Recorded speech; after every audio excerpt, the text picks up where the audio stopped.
I think we are in it.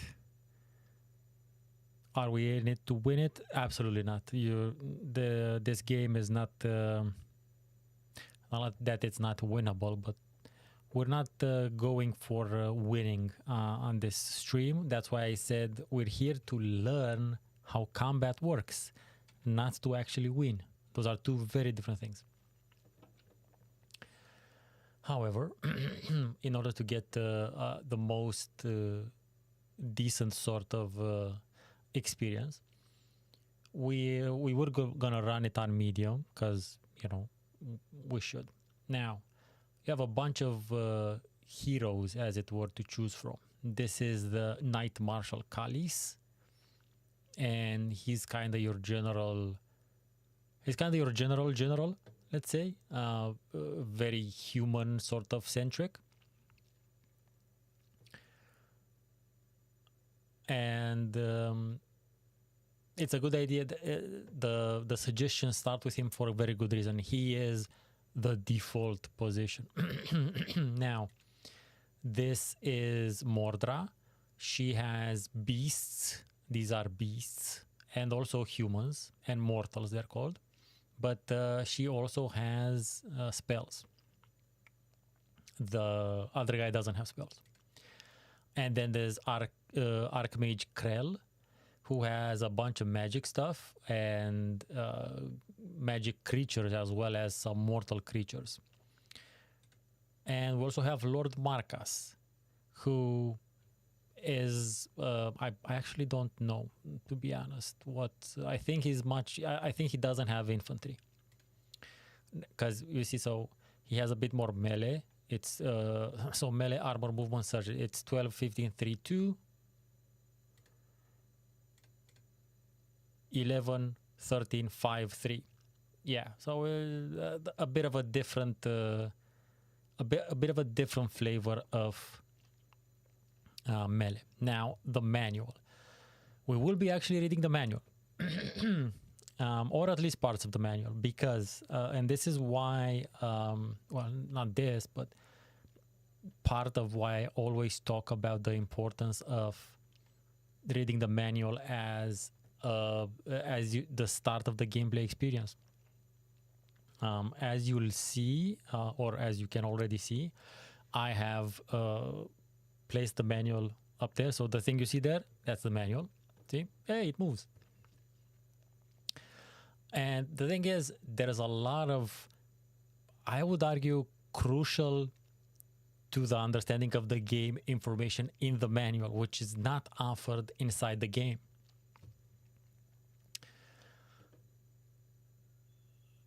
Now, mind you, there's a bunch of stuff that explains how the game works, which is fair enough. Play-by-mail game, by the way, fun. But also apparently it's linked, which is great. But we're gonna focus on combat. So we're gonna go to gameplay, and there's a bunch of stuff here. Now, one of the reasons I think I mentioned in the video that I did on the game, I'm not sure if I did it, but it's in my mind. The issue with combat in fantasy general is that, well, first of all, the missions are timed, but that's a different situation. That's a gameplay design decision. That's for you in order to win, but for you in order to win faster, basically, you need to know how the units interact with each other. And the issue I have with it is that they are not intuitive. So based on, and what do I mean by that? Based on these dudes over here, it says heavy cavalry, let's see, light cavalry, heavy infantry, and light infantry. And it does give us these numbers here. It says melee 8, armor 8, movement 4, search range 3. This is melee 9 and 12, which kind of makes sense. It should have more than the light infantry. We see it has less movement, which is fine, and also less range, because again, that's not the job of heavy infantry. It's neither of those. But the thing is, the lack of intuitiveness goes a bit deeper, and this is where we are, and this is where the manual comes in. So hopefully you can read. I'm not sure. I don't know if it's large enough on the screen, but the idea is this. When it comes to attack range, this is why it's not intuitive unless you read the manual. During combat, there is three distinct ranges. So we would intuitively just assume there's melee and range, but apparently there is three. So there's these ranges are missile range, which is long range. Then there's skirmish range, which is short range. And then there's melee range, which is close range. And then it continues to say that defensive fire is a special form of missile attack. So that right there sets the ground for how different, I want to say, combat actually is in this, and how not super intuitive.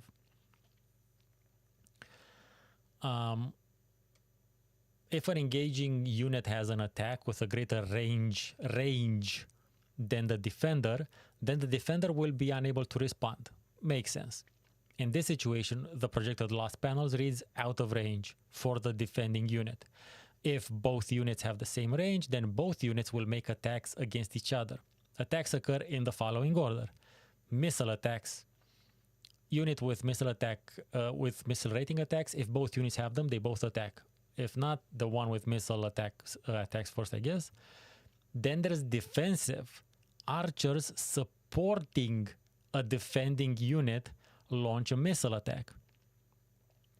This means, this is explained somewhere else in the manual, that if you have archers near a unit that is attacked by a missile attack, and the archers are in range of the unit that attacks, then the archers will automatically attack the attacking unit because it's defending the unit next to it. That's so the archers and again there's a difference between what, it's not just archers, I don't think, but the archers in special are crucial for you to keep near heavier units, although the manual explains that later. And then we have skirmish. Unit with skirmish rating attacks. If both units have it, they both attack. And then melee. Units with melee rating attack. Fair enough. And now we go into the melee units. And it says heavy infantry, light infantry, cavalry, and sky hunters use their melee rating when attacking. Okay, let's say that makes a fair amount of sense, although sky hunters is whatever. These classes of troops type to engage in hand-to-hand combat. When one of the above types of units attacks, its melee rating is compared to the armor rating of the defending unit.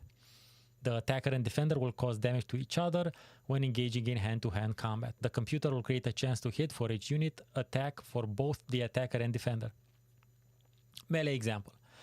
Two units with the same statistics and with 15 life will each make 15 attacks with a 25% chance of causing a wound.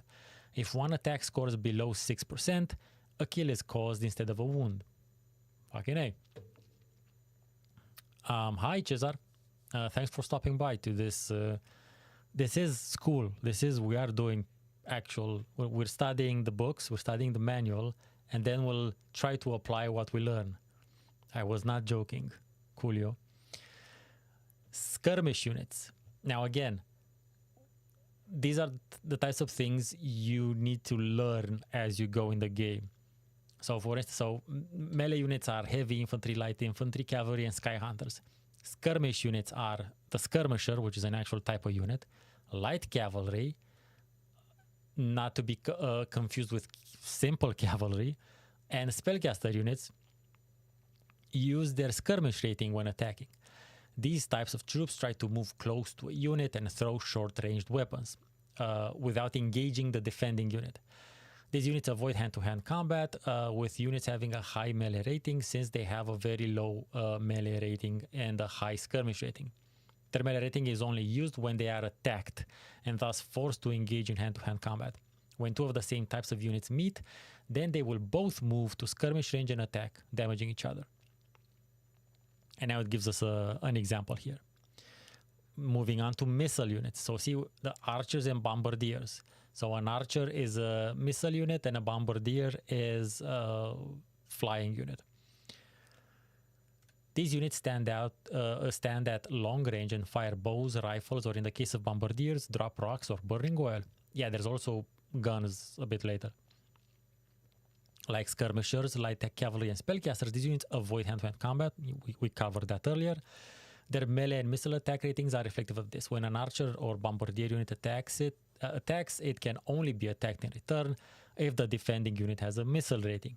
This was also covered earlier. If an archer unit is attacked, then it is forced to the attacker's range of engagement. Bombardiers can only be forced to melee range by sky hunters. Otherwise, they may only be attacked by archers, siege engines, or units who have a missile rating. Archer units have the ability to aid adjacent friendly units with defense fire, unless the archer suffers from the broken morale result. Just after the missile phase, any archer unit supporting a defending unit launches a missile attack at the attacker, which is again mentioned earlier. Now we have, and then we get an explanation that there's physical, magical, and mechanical attacks. So there's 3 ranges of attacks, and then there's 3 types of attacks. Next to each attack rating of a unit appear symbols representing types of attacks. The sword indicates a physical attack, the maul indicates mechanical attacks, and the star is for magical attacks. Mortal units tend to have physical attacks. Magical units tend to have magical attacks, and mech units, not those types of mechs Unicom, tend to have mechanical attacks. Mech units take more damage from magical attacks, and some magical units are more vulnerable to mechanical attacks. This, I'm pretty sure I mentioned the rock, paper, scissors nature of combat. You can kind of see this both in the 3 different ranges of attacks as well as the 3 different types of attacks. So that right there, that these 3 fundamental things aren't explained in the game. If you were just to play the game sans manual, well, it will be extremely confusing and, as I said earlier, unintuitive. You'd have to go through a shit ton of trial and error and actually map things out to understand what the fucking hell is happening. A little bit more on that later. Deploying troops experience. Yeah, so mortal units, which is humans, basically most humans, can gain experience and get better. The other ones, not really, if I remember my information correctly. Or maybe they all can get experience, but only the mortals upgrade into a particular thingy. Anyhow, gold is primarily used to build armies, replace units, and recruit to replace skills in all 3 kinds of fantasy general games. Scenario and whatnot. Okay. We've got morale, which is fun, of course, magic, movement. This explains the type of movement of each unit influences whether or not how quickly it moves across different types of terrain. So units that move in open mode will have a much easier time going around rough terrain than heavy infantry, for instance.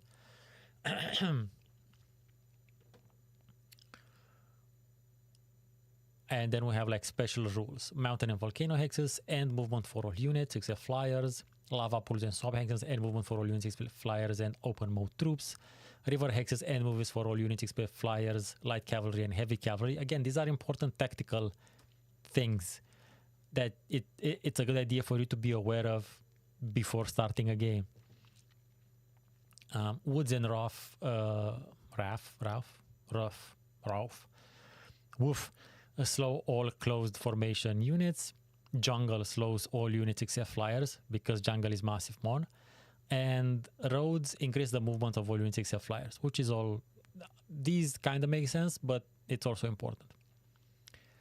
Okay, this is where it explains mortal units, magical and beast units. Not as important, but relatively important. Spotting is important.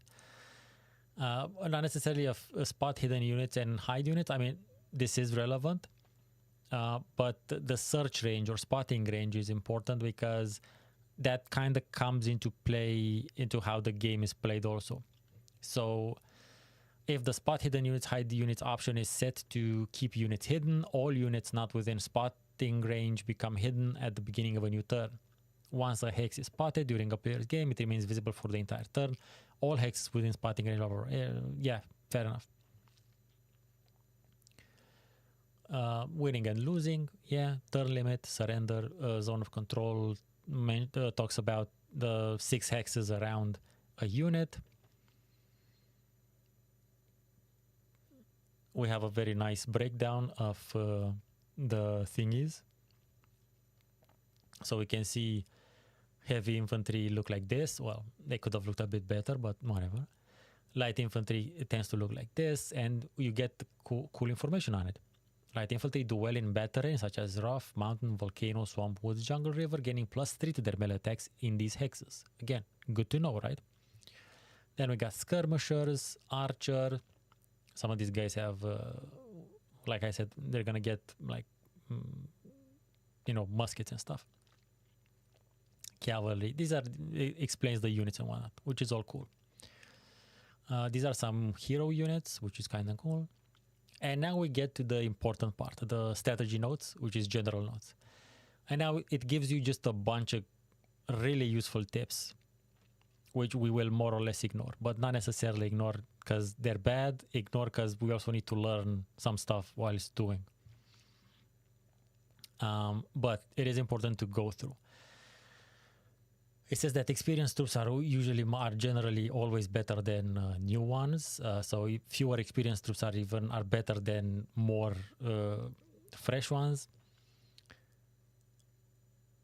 For instance, there is a type of flanking mechanic. When more than 2 units are adjacent to an enemy, any additional units beyond the second unit gain a +4 to their attack. Important to know. Units on river hexes only use half of their attacks on offense or defense. Again, this you wouldn't know. It's practically impossible to tell this from actual gameplay. Defend rivers on solid ground and avoid crossing defended rivers. Thank you. This is the takeaway basically. When attacking fortifications supported by archers, use whatever units have the best expected losses ratio. If anything else is in the fortification, use skirmishers, light cavalry, and bombardiers who whittle the enemy down here. Don't let badly damaged enemies' troops get away. Hunt them down with sky hunters, bombardiers, or light cavalry. Good to know. Screen units with archers, siege engines, and spellcasters from enemy attacks, since their armor values are low. This is a good reason to target these classes of support units in the army's forces. Makes sense. Avoid exposing unit. Yeah, very nice basic. Now we go into the suggested unit tactics. And it says and it basically just explains how you're supposed or how you should use the different types of units. So heavy infantry, for instance. Let's see. They're easily killed at lower grades of experience. Fair enough. Protect them with archers and don't throw them up against other heavy infantry until they've gained some experience. Giving heavy infantry a magical sword or axe is an effective use of the item. Try moving the item around to less experienced units in between battles so they can catch up. That was cool.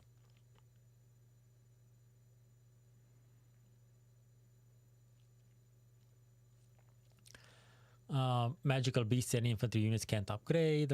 Light infantry. Effective at higher grades and with lots of experience. Light infantry can be difficult to keep alive. They're particularly useful as troops or garrison. Good to know. Or in bad terrain where their attack bonus is good.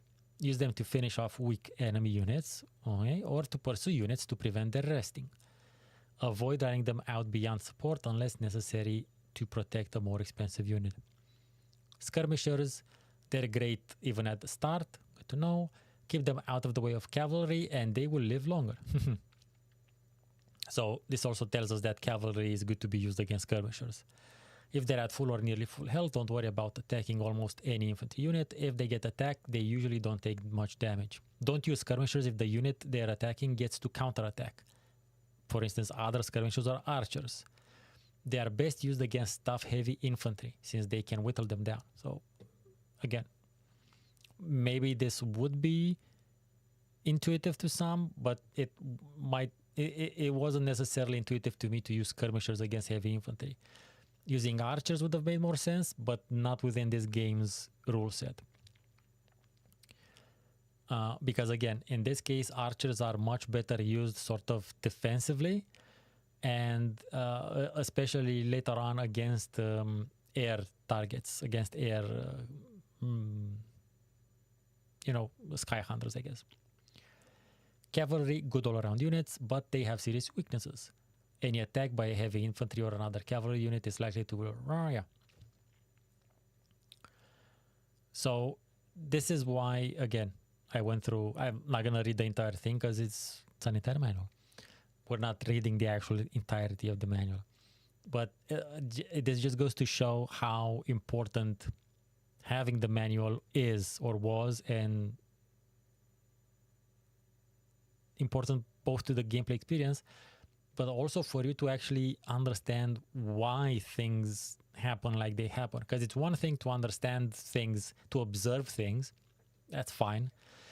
There's another thing to also understand why you're observing what's happening. And this kind of explains the why. Assuming you observed things to begin with. And this is a cool thing about this is related to this. I don't think you can actually, there we go. So there are actual spreadsheets, and then it explains the spells and what they do, which we might refer back later to. But just so we're clear how old school I printed these things, especially the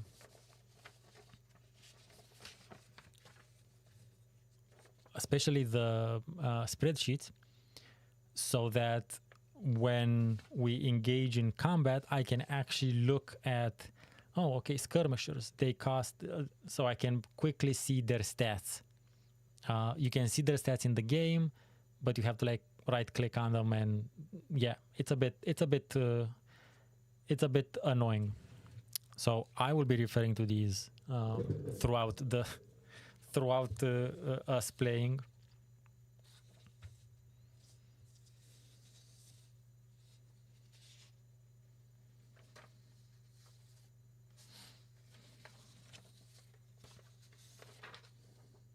Yeah, so I have I did double, apparently I double printed them. Oh, good work, me. Forgot. So we'll put that there.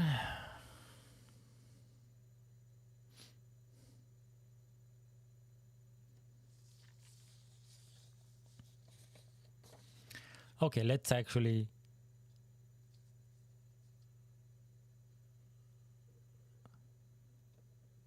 play the game now. So we'll go with Knight Marshal Kalis, or Kalis, depends how do you wanna pronounce that. Amusing part is that Kal is actually horse in Romanian, so he's on a horse. Look at his horse. His horse is amazing. Cesar, it is. I called it a forgotten gem in my full video. So yeah, we'll go with him. We'll go with the campaign. Army, we'll start with his pre-made army,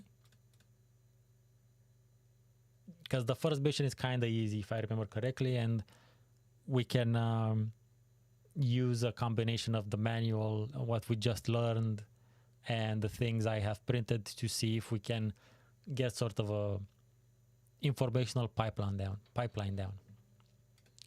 We're doing campaign game, medium, advanced stages, limited spellcaster, cavalry recruiter, charismatic, healer. Fair enough.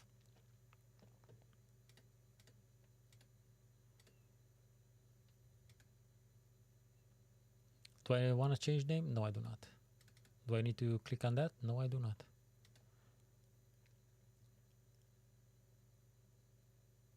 I don't remember if there was supposed to be audio on this, to be honest. The time of waiting is over. No longer shall we bend beneath the oppression of the Shadow Lord. The Council of Five places all its trust and hope in you to carry forth the rebellion. Our first objective is to recapture one of the 5 continents of Ire to create a haven for those who suffer the Shadow Lord's cruelty. The continent of Caledonia, devastated by the Shadow Lord's wrath, is now little more than a barren wasteland, yet it provides the best hope for victory. The Shadow Lord's minion, King Draga, does not watch his borders closely, nor does he take any interest in the local populace, save for food and pleasure. King Draga's troops, like their leader, have become lax and scattered across the small continent, concerned only with their own boasting and petty quarrels. A swift march across the continent should enable you to capture King Draga's castle before he has time to marshal his forces. Once that is accomplished, the people of Ire should rally to your banner of freedom. But for now, we can provide you with only limited support. The Council of Five relies on you to command those limited forces efficiently. And yeah, save game, allocate rewards, quit game.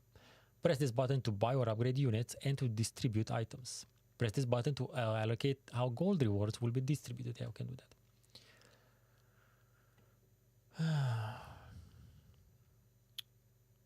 Apparently, I have a magical shield, which is nice. Improves armor by 2 and magic defense by 10. But we only have 50 gold. Or, wait, cost? Yeah, I think we only have... Current army is this, which is cool. We have this warband, peasants, heavy cavalry, and light cavalry. Okay, well, you know what we don't have? We do not have archers at all. Or,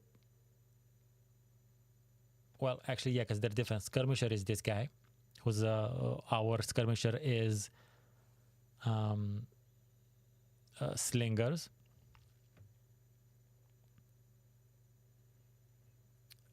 Yeah, I've used Hamachi, but probably 20 years ago. This is slingers, and these are archers. So we definitely do not have archers, nor do we have slingers. So let's get, I'm gonna say, let's get 2 of the archers. And maybe 1 skirmisher. These guys are kind of cheap, actually. Let's get 2 of them. And Sky Hunters might come in handy.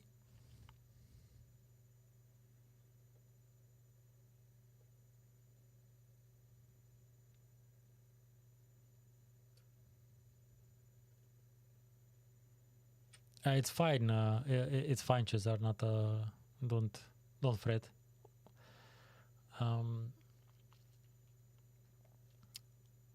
But the Sky Hunter is a cool 22 already, so that's interesting. I could get a spellcaster though. Can summon a banshee. I don't know how useful that is. I think maybe the Sky Hunter is gonna be. It does mention in the manual at a certain point that it's good to get Sky Hunters and maybe even Bombardiers early. Oh, apparently I cannot purchase. Sorry, this one. Oh, I cannot purchase anything else, I guess, because maybe there is a... Oh, may buy 0 units. Okay, I don't have units anymore. That's fine. So...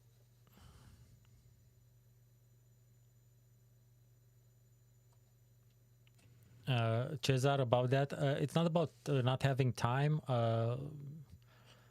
Technically, I do have time. I just don't like playing with other people in multiplayer. I don't like playing with people I don't know, basically. And there's very few people that I know who would be into playing these things, and they don't have time. Yeah, okay, let's go with what we have. Someone can get the magical shield. Who is more likely to need it? No one, I don't think. Armor 9, 13, 6. You know what? Maybe light cavalry might need it, to be honest. There we go.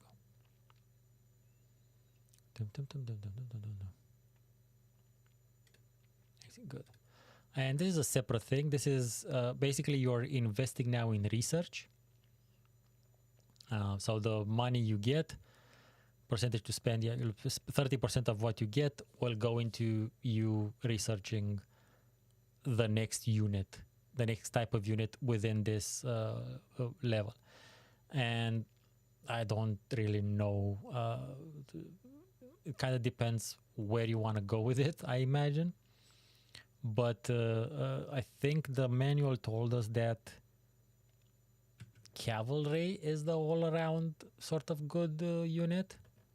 Or was that light cavalry? Cavalry, okay. So let's just, we're gonna invest a bunch in, like, we're gonna give cavalry maximum, yeah. What else? What else would be interesting? Possibly archers, I imagine. And I think heavy infantry. And maybe light infantry, yeah? Maybe. Fair enough. There we go.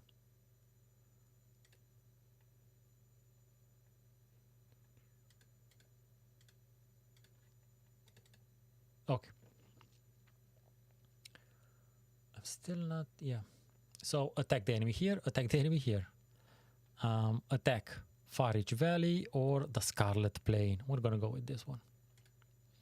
The Council of Five has cried Far Reach Valley, but has found only scattered indications of King Draga's forces, and these appear to be no more than raiding parties. A decisive attack, yes. Okay, now, I'm pretty sure I turned off the music initially. Give me a sec.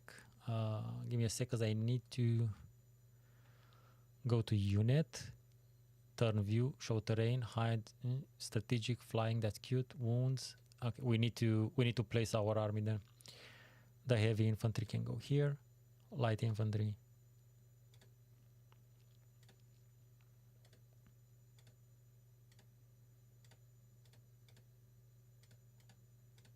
Maybe not the best of ideas, but we'll go with it.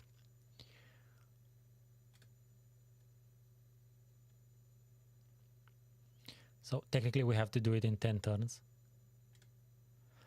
And now let me find adjust, not adjust sound, because we have music. Yeah, okay, so now we actually have music. I generally, when I record gameplay footage, I prefer to record it without music. Because, well, first of all, I don't know if it's gonna be copywritten. And I'm sometimes more interested in just getting the game sound effects. But that's just me.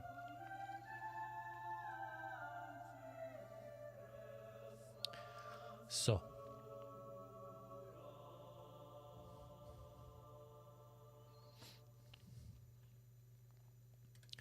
we can look at this is the strategic map. The two black things are points of interest, if I remember correctly.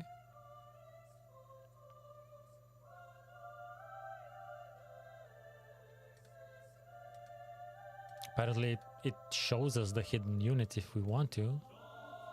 It's weird. Cast mass heal.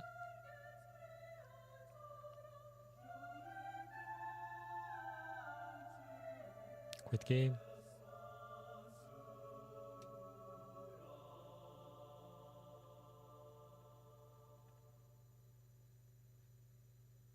No, not in turn. Okay, back to this. So yeah, we have some standing stones here and Nice here, and I imagine we have to take Nice. Now, what have we read? We've read that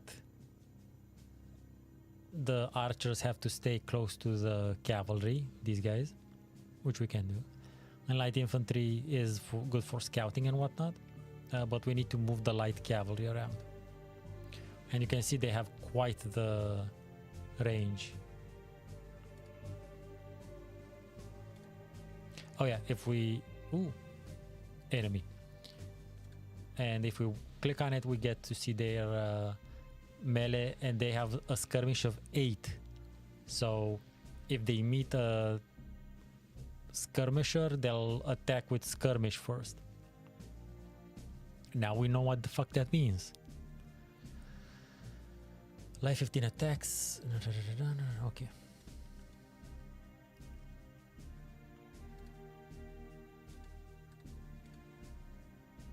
This one has only melee. Okay. It's nice when you can read the game, right? I'm gonna move an archer there.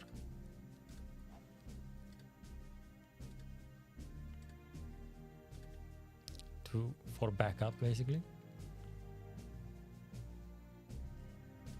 These guys have to be kept back, the heavy cavalry, or at least that's what the game tells us.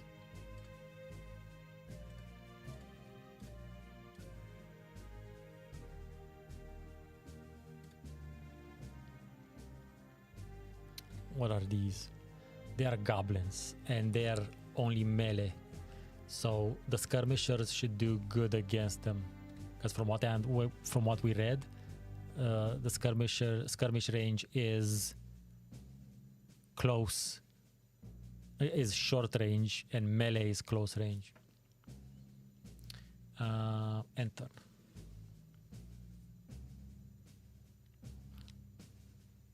See? Did you see that? The archer automatically attacked.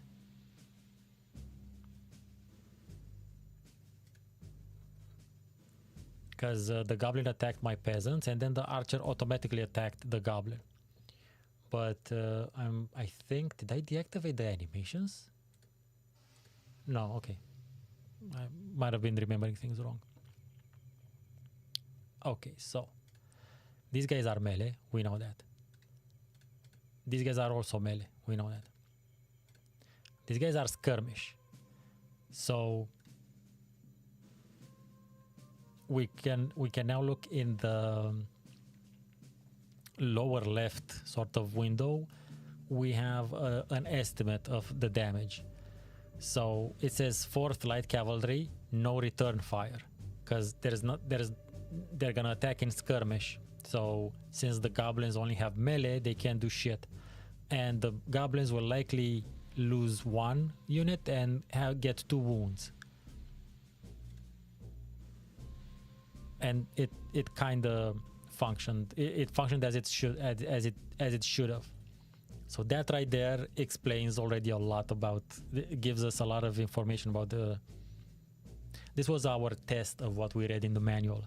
We now know that the order of ranges is legit, basically. I don't know. This is the type of stuff that truly, actually, really. Gets me excited when I understand the mechanics of a game, and especially when I understand them from the manual, because again, we could have done this through trial and error, and it might have taken, I don't know, days, weeks, months. I've had games back when I was younger that I played for months because I didn't have manuals till I learned what was going on. But reading the manual basically just gives you a really decent kickstart. And I've been doing the same with most, if not all, the retro games I've been playing lately.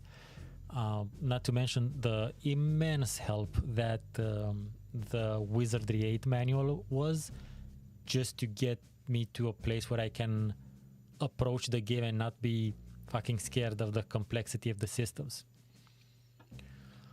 And then you fuck up a couple of times, but you understand why you fuck up and what goes wrong, because you have read it in the manual. Okay. So again, skirmish, attack ski. 0001. Okay, these guys rolled a bit better. This is melee, melee. This guy can't attack from this range. This guy can't attack from that range either, but this guy is skirmish. So we can do 0, 0, 0, 4 wounds. That's much better.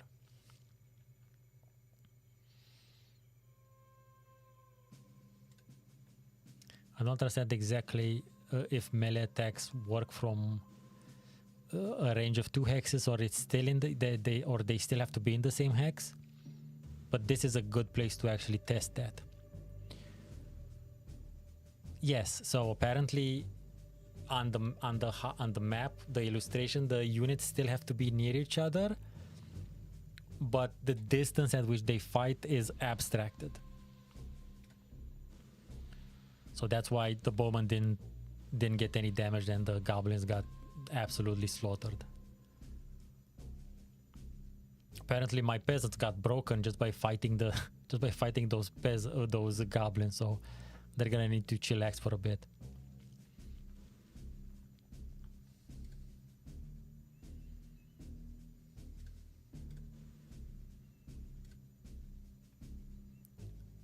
Let's see how they like heavy infantry. They did not like heavy infantry. Okay, and you remember what it said to use light cavalry to finish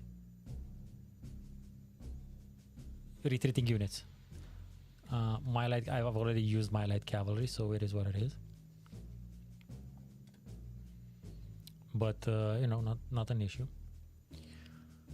Error, examine unit.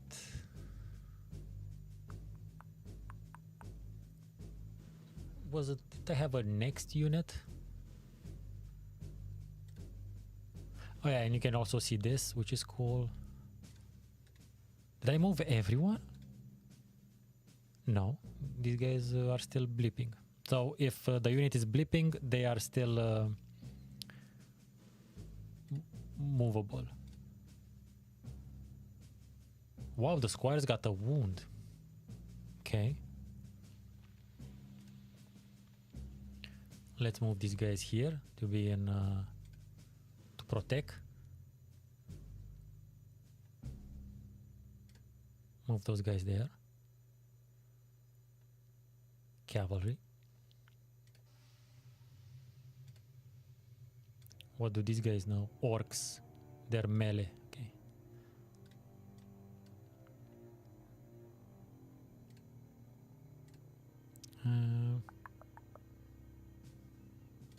I won't move there.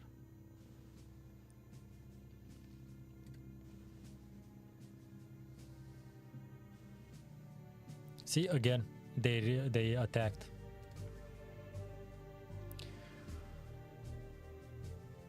What do wounds do? That's a great question, Ocnadian. Let's see what wounds do. That's why we have the manual.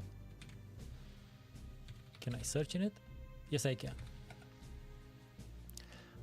So apparently death wounds is the thingy. Death wounds must be... Oh no, that's a spell. What the fuck? No. Sorry. Let's see what wounds can do. Oh, there is way too many mentions of wounds.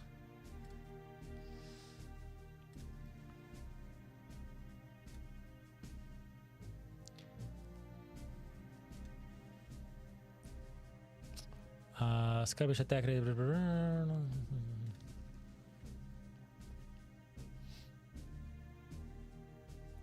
So, combat results are represented by the kills and wounds on living units and damage to mech units. Kills can only be recovered during a battle by using the recruit button while adjacent to a friendly town, castle or tower hex. Wounds can be recovered at any time by left clicking on the rest button. Repairing damage, okay. Still doesn't explain exactly what wounds do. Give me a sec. But we know they can be rested through. Has accrued and whether or not, okay.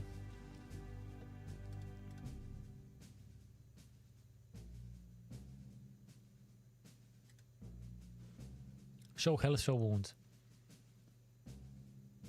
This is the default, left clicking. Show hide wounds. Okay. Okay. It's interesting. It's mentioning wounds a lot, but it doesn't mention what they do.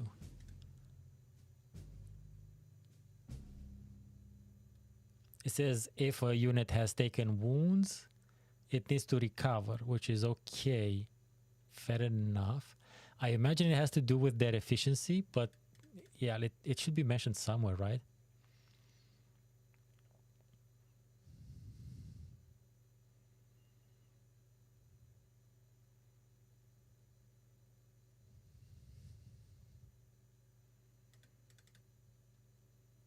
Effects of spells. This is kind of weird. Yeah, it doesn't explain. I imagine it has to do with their efficiency, to be honest. As in, if a unit is killed, it completely disappears from that hex. But if a unit is wounded, it can be recovered through rest. But I don't think they can fight. No, I don't think it's that, Oknadian, because it says that wounds can be recovered through normal rest wherever. Kills can only be recovered if you rest near tower, hex, or city that you own and stuff like that. So I think the wound is basically like a temporary kill, I think. Because, not for nothing, but it really doesn't explain what... see, and sometimes, I think I mentioned this in a previous... in a short that just went live today, where I talk about why retro games are brutal. The manual can tell you a lot of stuff, but it also doesn't tell you some stuff. And apparently this one doesn't explain what a wound is. But again, you know, going by what it tells us about wounds, that and, you know, knowledge of... my own knowledge of whatchamacallit game design, I would assume that's what a wound does, because once they're wounded, the number also goes down. So that may be it. What do we have here? Ooh, they got slave archers, unfortunately, defending that troop, and they got missiles, so they need to be attacked with cavalry. They need to be attacked in melee, basically. So yeah, something strong like this, I think. But the thing is, there can be hidden units, which we've seen. There can be hidden units that just pop into, so it's risky. But let's give that a sort of try. Yeah, okay, see, so my cavalry is gonna get 2 wounds, but they're gonna get 1 kill, likely. Gonna get 1 dead and 4 wounds. So let's see how many wounds they get and if their number goes down. I got 0-0 and they got 1-1. And their number did go down, so that's good.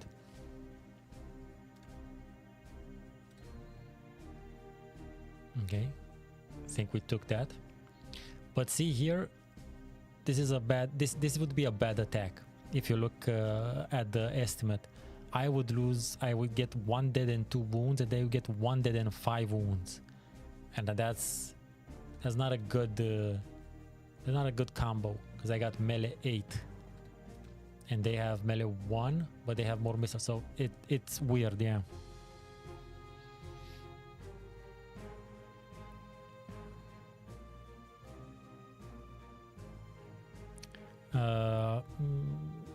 I'm gonna assume your name is Misha, not Mihad, although that Mihad could be as well as Misha.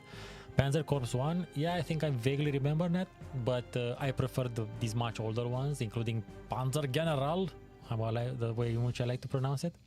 And I might do some Panzer General Ein stream as well, if I can manage to get it to work. This one worked really easy to get it to stream, so yeah.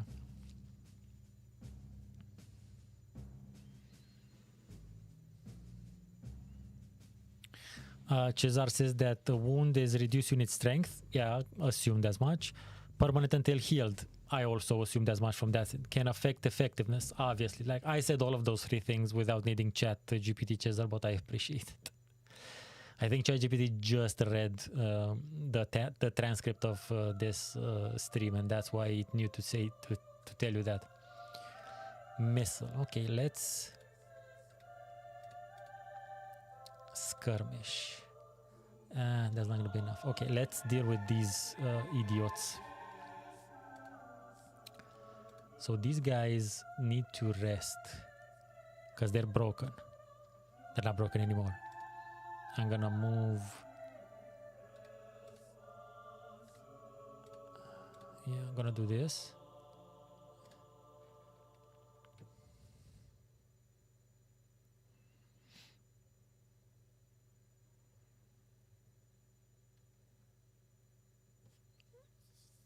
Oh, it's Michal. Hi, man. Okay. Well, not Misha, Michal. Okay.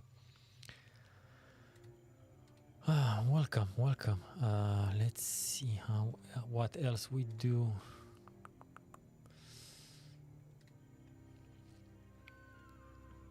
We know we've read that water will interrupt walking, transportation, that is. So let's just go upwards.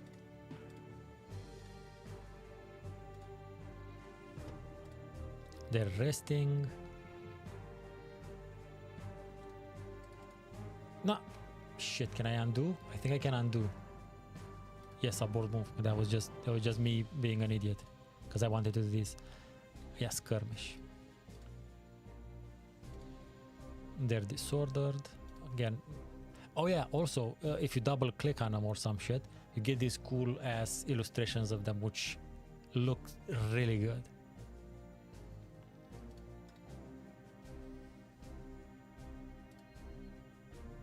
Yeah, the choir is pretty cool.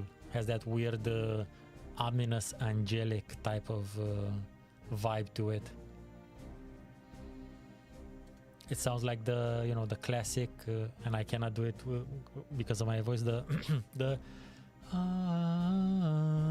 kind of sounds like that, right? My voice register doesn't go that high, so much rather I switch the octave to something closer to my possibilities.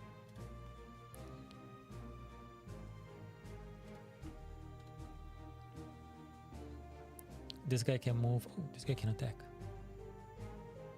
And they literally fold, but not all of them. All the units die in their own very special way.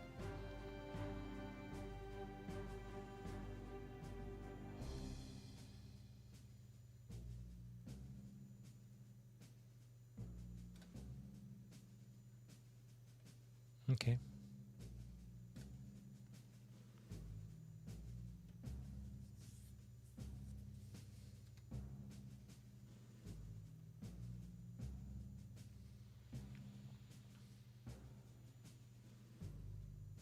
Which one was it? Yeah, here.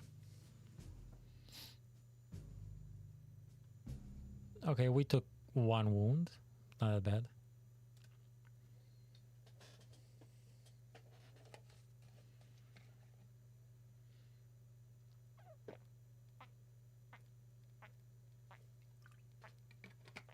I did a lot of talking at the start. Parched. Okay, so we have some big problems here. These orcs are tough in melee. Ooh, look at them. Again, the sketch art style is super dope. Like this stuff, you could just reuse it, as it were.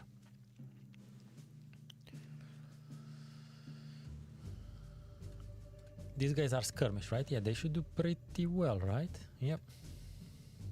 Okay. Not that good, but they disordered them, so that's nice.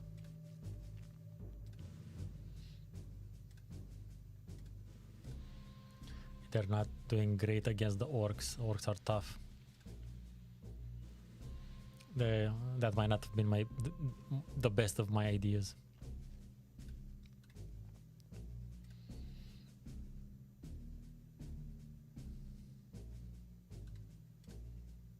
Missile. also missiles or no? Let's see. Okay, they lose more than I lose, but it's not good for me. What? Oh, I get 2 wounds and they get 1-5. Yeah, let's do that. It's much better. Yeah. Good, good. Can you run them down? Can you run them down? You cannot. Oh, because you're cavalry, you're not light cavalry. See? This is another thing. I should have kept the light cavalry to run them down. Damn it.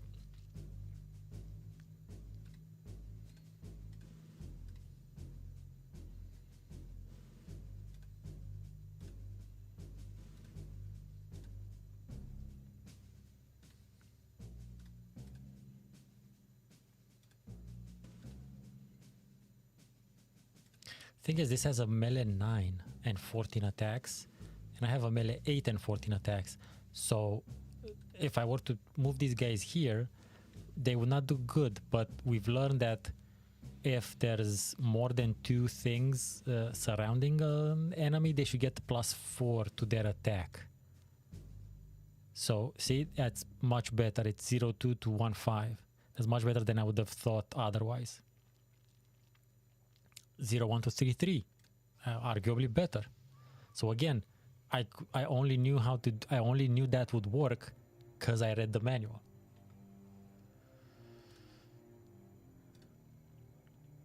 And I also know they cannot attack back, so that's great.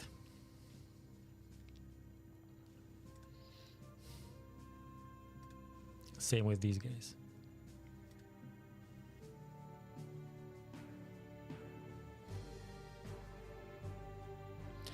Those peasants aren't... I'm not seeing them with lots of success in the future.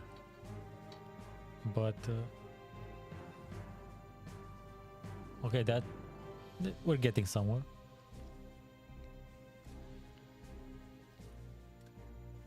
That guy retreats. That guy attacks my archers and they got knocked the fuck out. That's fair enough. Again, not a good idea to attack with archers in that way, but you know, we learn. We're gonna have them rest because now we know how to do that. I'm gonna move. What's up with these guys? Did they get hurt? Oh no, I think they have the shield of... yeah, they have the armor. Okay, so I think they can actually fight some more. Fight better, the harder motherfucker. Okay.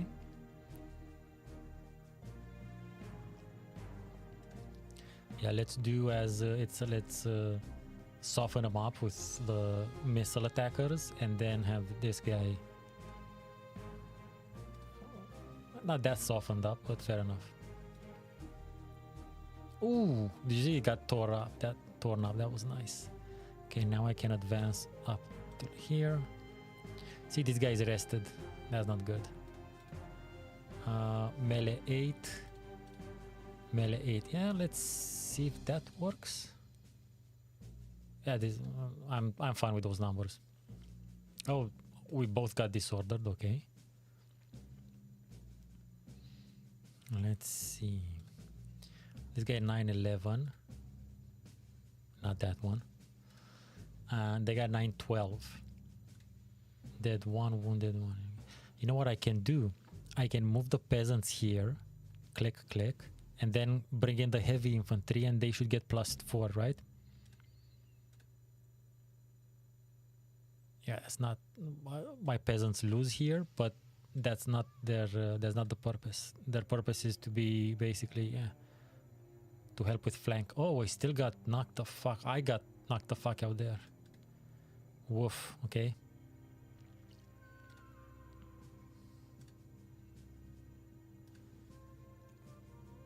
Slightly better because I brought the heavy infantry. These guys can... it's not a good idea because it's missile against missile, but I think they can finish them off. Yes, I lost one. Accept surrender? Sure. Hey, that was the first mission, which we solved mainly based on what we know from the manual. Rallying to your battle of freedom, local troops join you in the fight to liberate Caledonia. They contribute 100 gold to the effort. Okay. Conquer. Nice. Oh, you choose. You either do one or the other. Okay. Okay, let's manage army. Everyone survived. Didn't lose an entire thingy. Let me... I'm looking over these things right now. For instance, yeah, let's let me move you to the same thing that I'm looking at.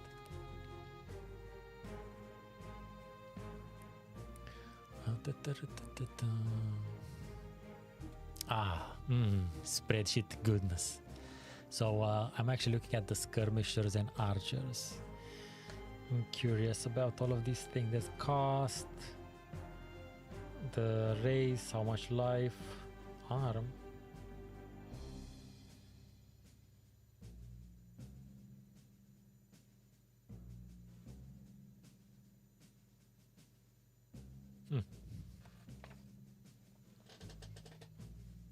Okay. Yeah, nothing for us here. We can't buy. Not from here at least. We can't really buy. Whatchamacallem. But you know what? Let's give the shield to one of the cavalries. Because again, I'm gonna keep the... now I know to keep the light cavalry for hunting down motherfuckers. And yeah, see how this is how the rewards work. As time goes on, the unit fills up until you have access to it. I like it, it's fun. Your victory in the West has proven more successful than the Council of Five had dared hope. The local population has once again taken up arms, and on the heels of your rout of the enemy, they have driven King Draga's forces north into Hoarut Forest. It seems, however, that the light resistance you faced was due to King Draga's preparing to send several units to Fire Isle, where they were to join the Shadow Lord's armies. Emerging from his slothful corruption, King Draga is sending those troops into Horut Forest to garrison. So idea is garrison its towns. By denying the Shadow Lord his troops, you have already scored a minor victory against him. The task at hand now is to preserve that victory. You must ferret out all of King Draga's troops and destroy them. Okay, we have a altar of the twin. I think if we go there, we get an item. If I remember correctly. Same with the standing stones. Linden. Though it said to destroy all units, so I think that's what I have to do. Okay, heavy infantry, light infantry.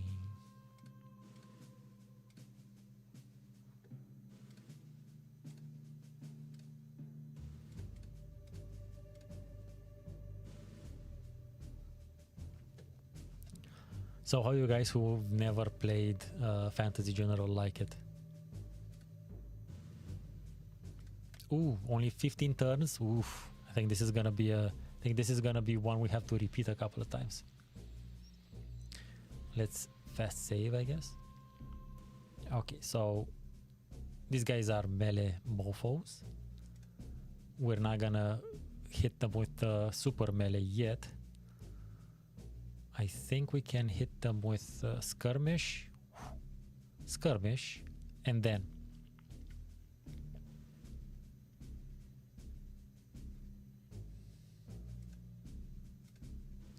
yeah, let's you know what, actually let's move this unit here as a scout. Nothing there. Good. Okay, let's do some sexy skirmishing.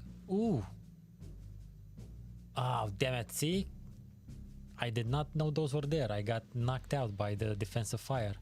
I could tell something was wrong because it showed me I lost motherfuckers. Okay, now this is a completely different fight now. What are these? Serpent Riders. Melee. I just love the pure high fantasy-ness of the game, of the designs. Like if you would, you know, increase the game's resolution, add a bit more detail to the pixel art, give it a bit of that fake 3D, like that 2D pixel art sort of perspective thing, and just spruce up the units, like use the same design, but again, spruce them up a bit. This game will not only be cool, but it would look cool as well. Okay, let's see how we're gonna do this then. So we need to move.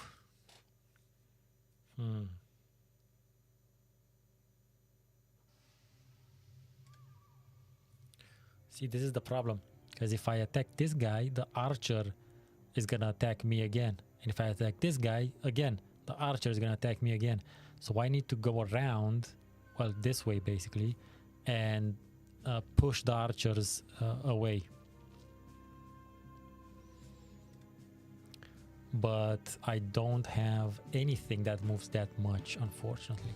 So instead, we'll do our own similar thing. I'm gonna place these two archers here to defend the skirmisher, and that's a bit risky, but we're gonna go with it. I'm gonna go move the heavy there.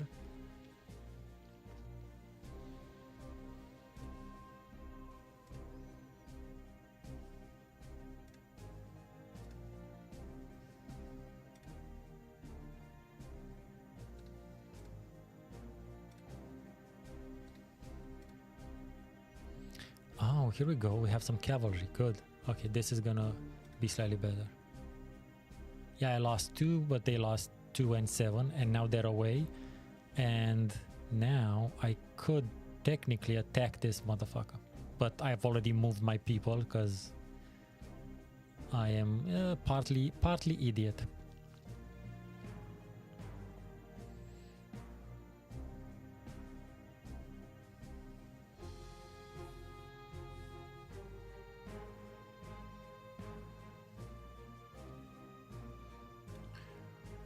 Oh, but they do skirmish. Wait a minute, they do skirmish. I forgot.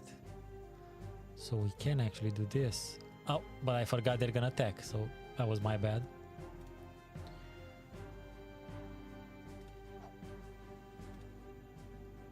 Ooh, we got mofos there. Okay.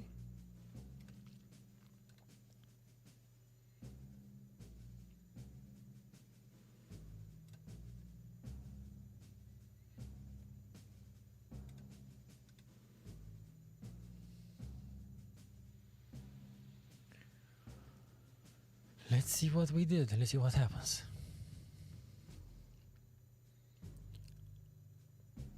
They got disordered. Though my guys had to retreat. Yeah, that's not good. See, that's where the archers defended. Very well, actually. Okay, I gotta retreat those squires tremendously. I cannot because I'm on the river, I think, or it's because of these fuckers. Okay, let's recalibrate. These guys can only do melee. These are all my guys here, which is okay. If I attack this fucker, the archers attack, which is not bad. So I need to focus on kicking this guy's ass as well as this guy's ass.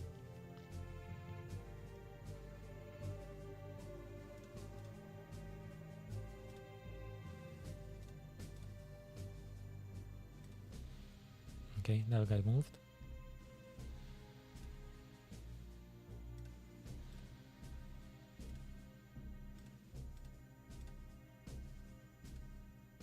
Still not moving, asshole? There we go. Can I move you now? Yes. Move him there. Next turn, I'm gonna have to spend it. He's gonna have to spend it just resting. And now we're gonna use the light infantry to do what it's supposed to. Because now we've learned.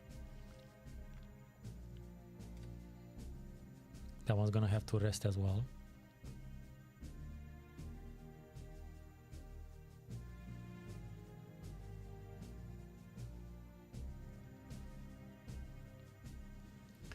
Okay, so right now, if we attack this guy, the archers will attack us. So that's a no-go.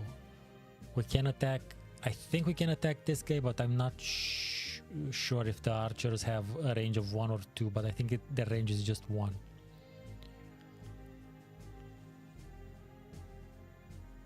But you know what we can do? Ah, no, we cannot. I wanted to move this archer here and then bring the heavy infantry here, the cavalry here, but it doesn't want to. Oh, but you know what? We can do a surprise attack. Nice.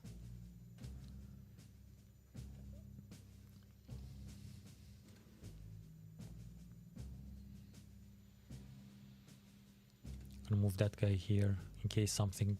See, motherfuckers. Okay, let's... this guy, can you attack anything that's... You actually can. You can go there and attack that motherfucker. Perfect. Okay. Apparently these are the only 2 songs. And maybe that's why I shut off the music when I was recording. Because it got way too repetitive.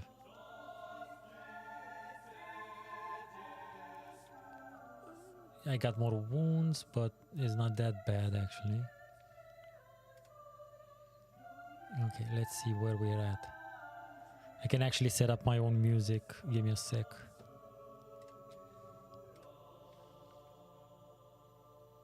Not for nothing, but just constantly repeating the same songs which I don't like. Not that I don't like, it's fine, but if it's a song that... if it's something that I'm not super familiar with or really dig, I get extra annoyed.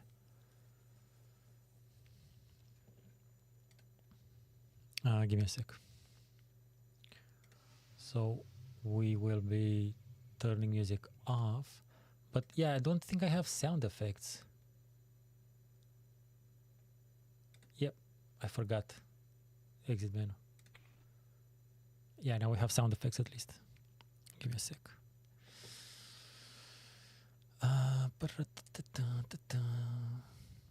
Oh, you know what works with this?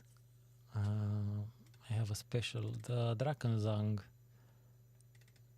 soundtrack. And I know I can use that because I've used it for many years and it's never got copyright claimed.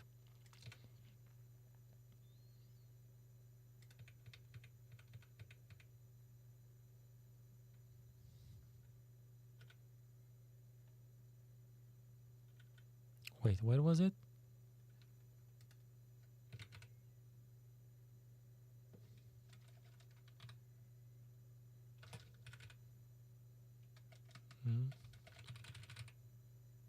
There we go. Ah, okay. It's das schwarze Auge. So that's why I didn't find it.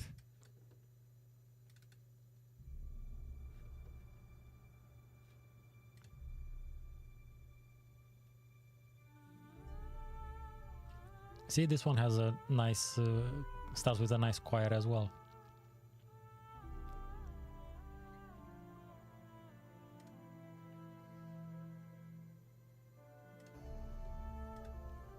Okay. Where were we?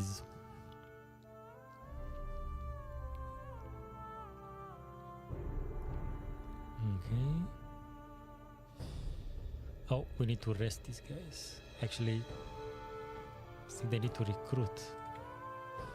As for these guys, 3 dead, 3 wounded. They can also recruit. Okay.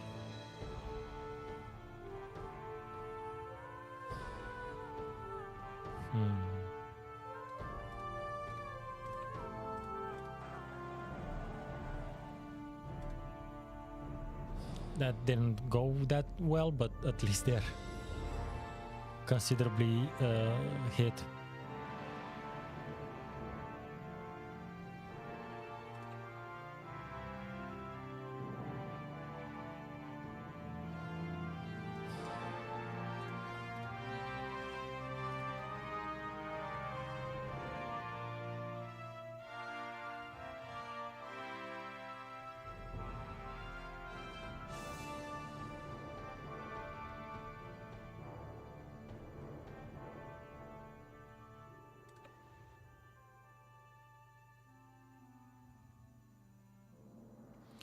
If I attack any of these, the archer will attack back, so I don't want that. But you know what I can do with these guys? Because there's a road. Oof. Oh, those guys.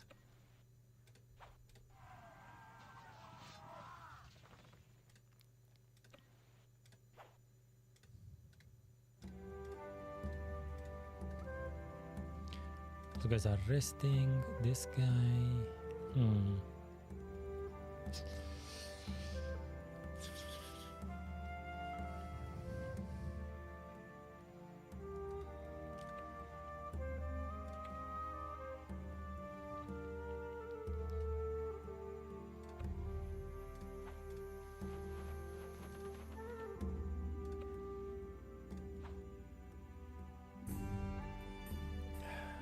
Not good odds, but oh, actually went better than I thought.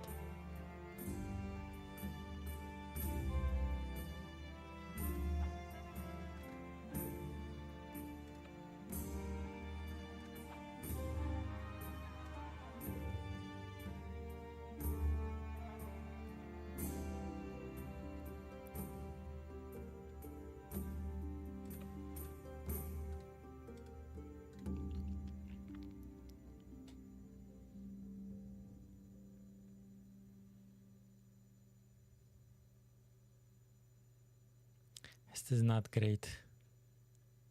It's really not great.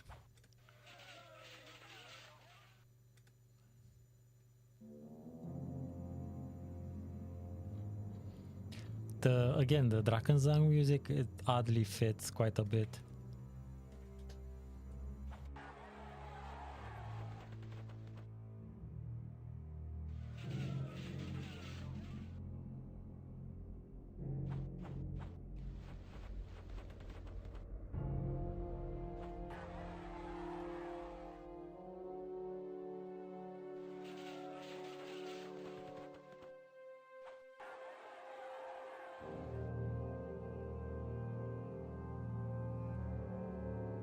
Okay, that could have gone better, but you know.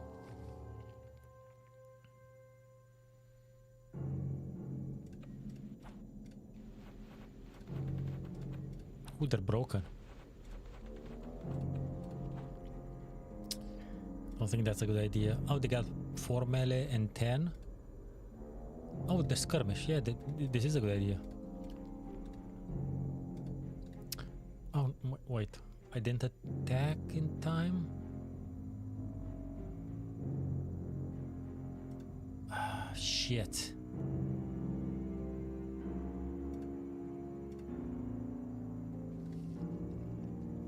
Damn it. I fucked up.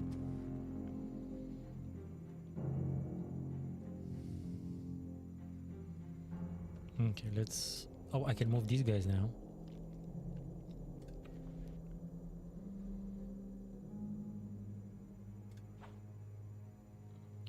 Okay, let's finish up this shite. Wonderful.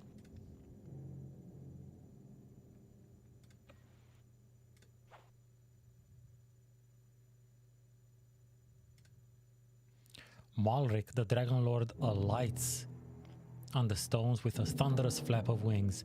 He honors you with a graceful bow and joins your army. Apparently we have a Dragon Lord, whatever the fuck that is.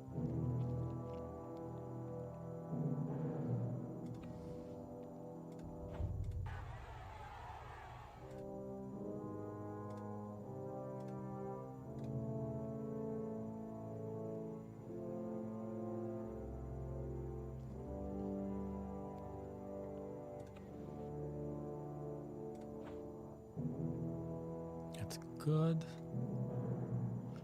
Oh, Malric is a Sky Hunter apparently. But how do I select him? He's on the same hex. Ah, view flying units. Ooh. Hey, Malric. Ooh, he has a 22 melee. He's a hero unit, so it's just solo, but goddamn. Okay.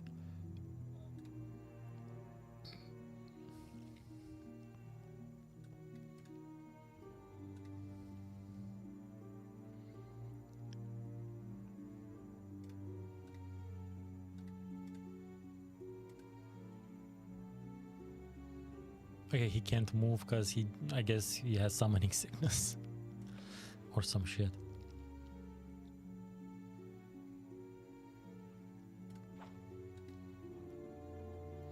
I think I can sacrifice some of the peasants and get something else, but we'll see.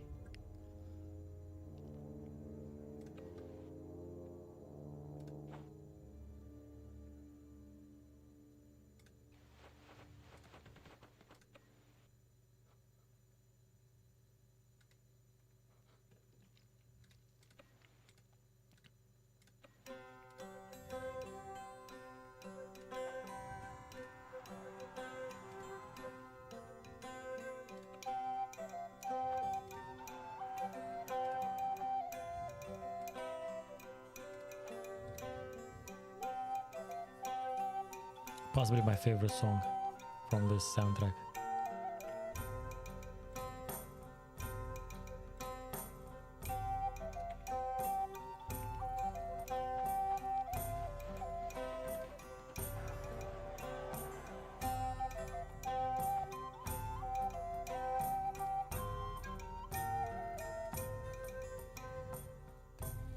Okay, let's get back to these mofos.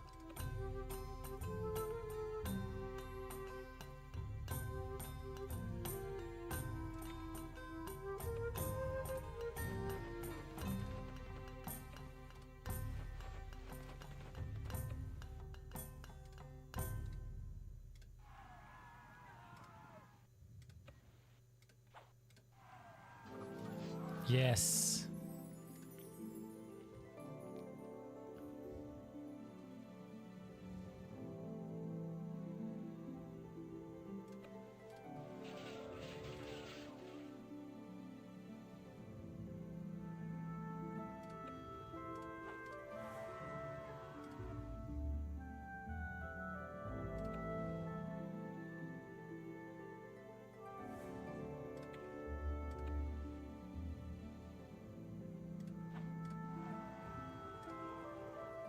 That wasn't that great because again I forgot if they're on a river they can only use half their attacks.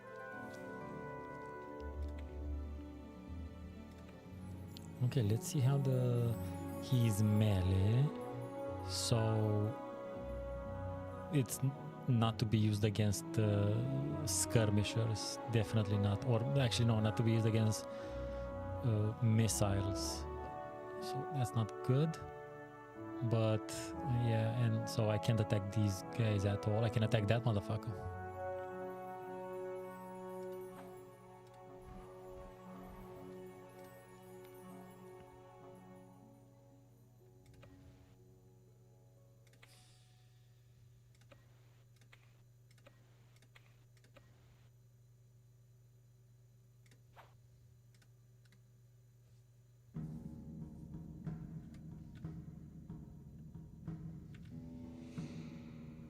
Okay.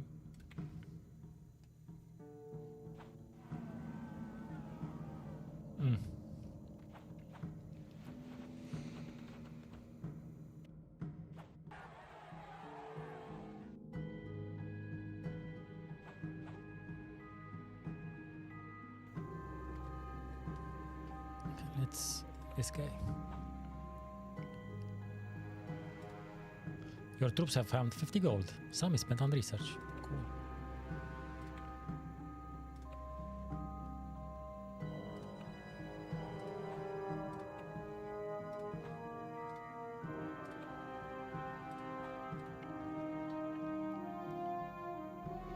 Okay, let's see what we need to get rid of these archers. And I need my melees to do that. This guy is heavy, so he can't get that close. But these guys can.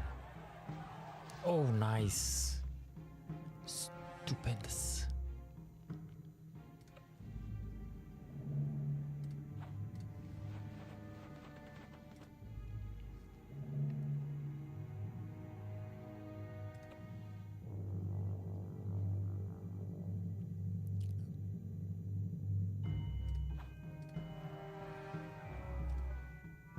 Wonderful.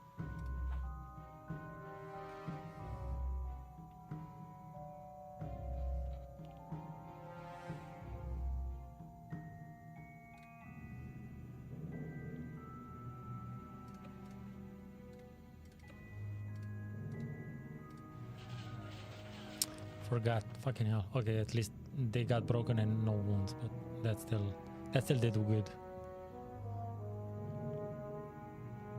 These guys got 12, the motherfuckers.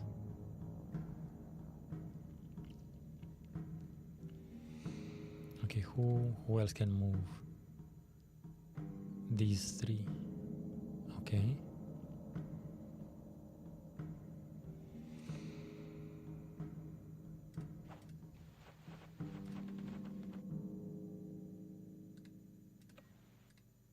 Thing is, they're gonna end on a river, and they only half of them can fight. And if I attack this guy, the archers will attack me.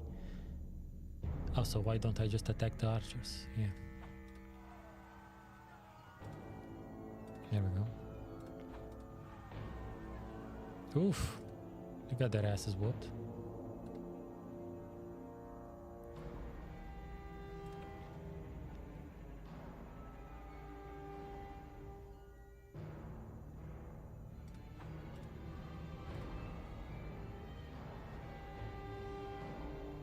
We're good.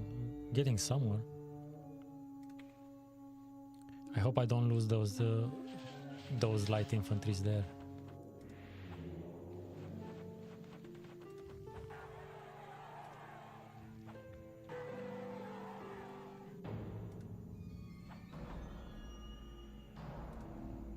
Okay, I didn't lose them. I'm gonna need to retreat them.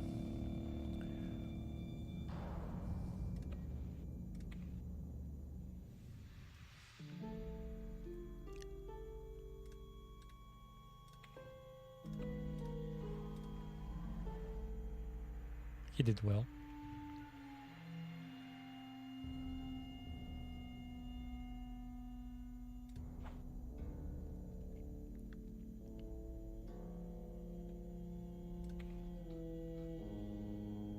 You have to notice how cool it is when you. So I clicked on see ground units and the dragons in the air, and if you click flying units, the archers on the ground are tiny. That's cool. That's a nice touch.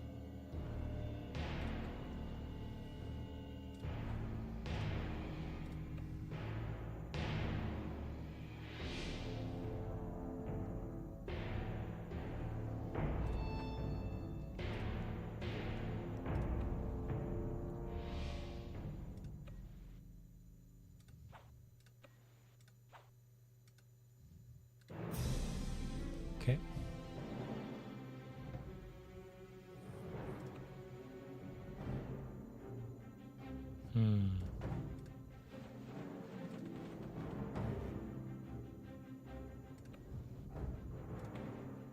Oof. Fuck. Forgot.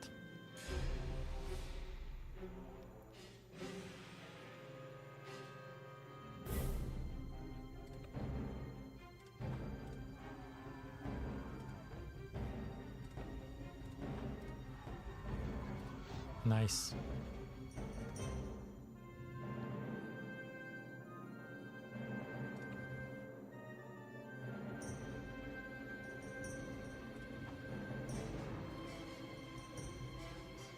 Anyone else can move? Can anyone else move, I mean? Only my heavies, but it's not good. I need to move them from the river. Okay.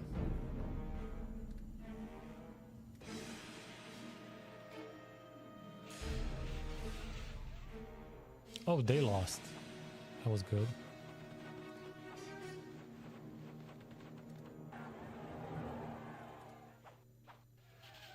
Oof, that's not good.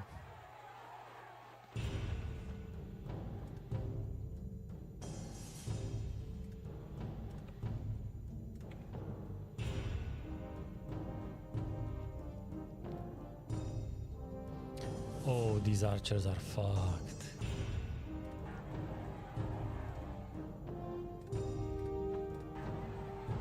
Goodbye, archers. Nice.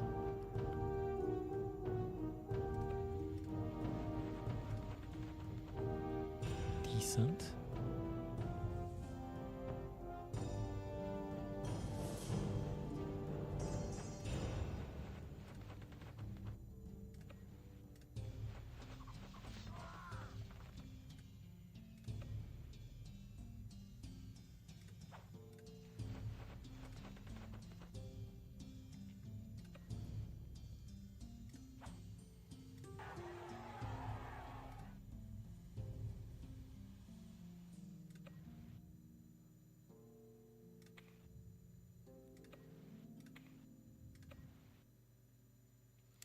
14 to 14.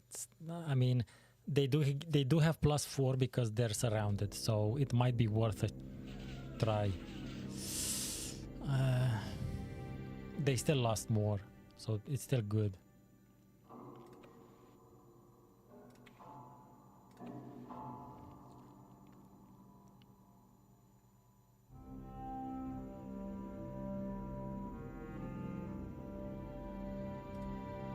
Skirmish 8. Damn it. But now there is more of me. Nice.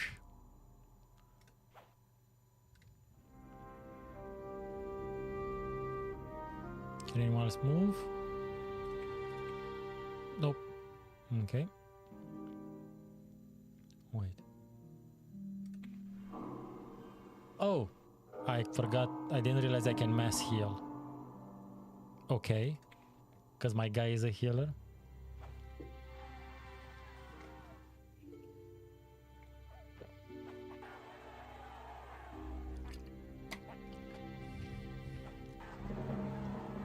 And I think I mass healed accidentally at the perfect time.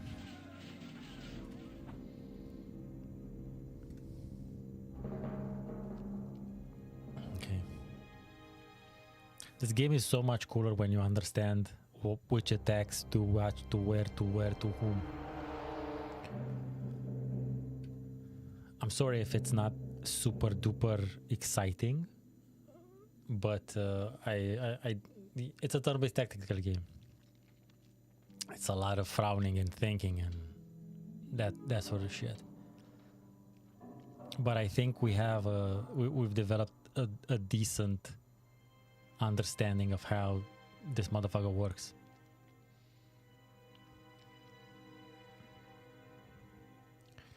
Let's use our troops as good / well as we can. So this is one. This is gonna die almost at anything. This is a bigger problem currently. So let's hit him with these guys. Nothing. Let's hit him with these guys. Nothing. Okay, let's hit him with these guys. Something. These guys didn't do shit because they were on the river again.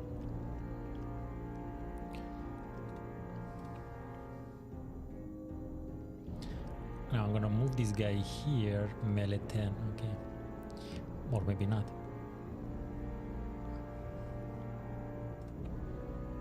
Take him out, please. Thank you.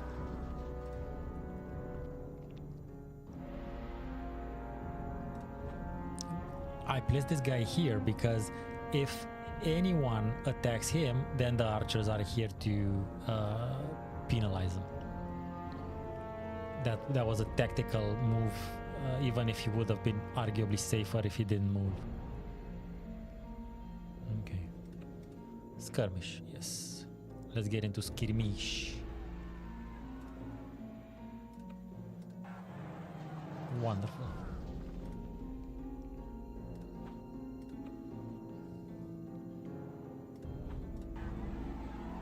Oof, I lost a bunch of... I lost 2-2, but he lost 2-5, so still good.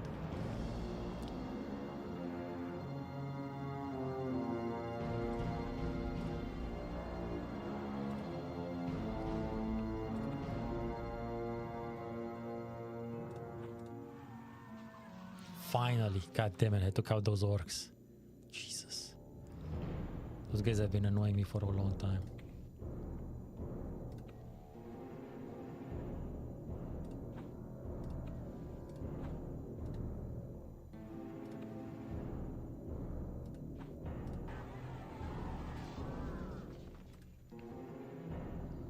It might have maybe made more sense to attack these guys, but I just want to have the damage potential off the board. Oh, and we have our dragon dude.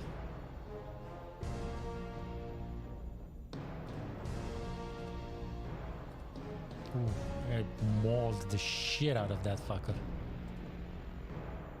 Okay.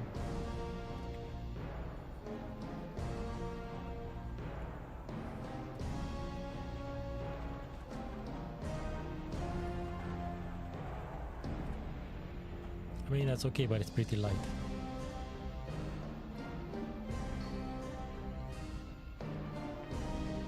But again, now been learning. So if we attack this guy, the archers will come to help him. So what we're gonna do is attack the archers, of course. Archer protects archers, but that guy still got hit. And this guy gets obliterated now.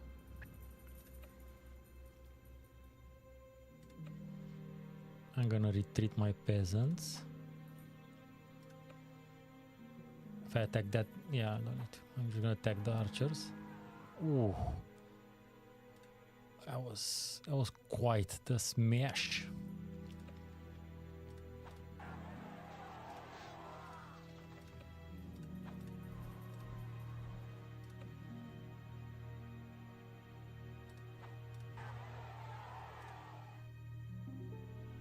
Okay. I still need to take them out. I cannot. If I attack these guys, they will still respond. So yeah. Perfect. Now the orcs here are kind of doomed. Doomed, I tell you, doomed.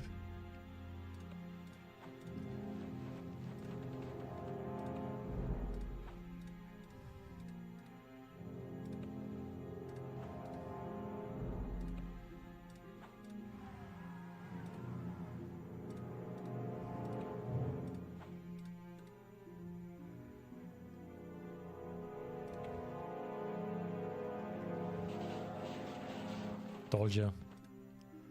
That's what the archers are there for.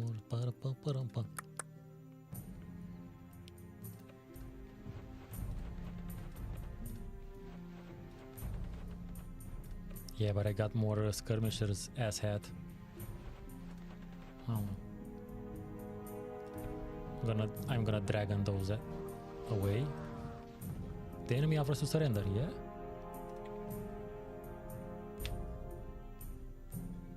I don't know how to tell you, but with knowledge of combat, I'm finishing things long before the time limit.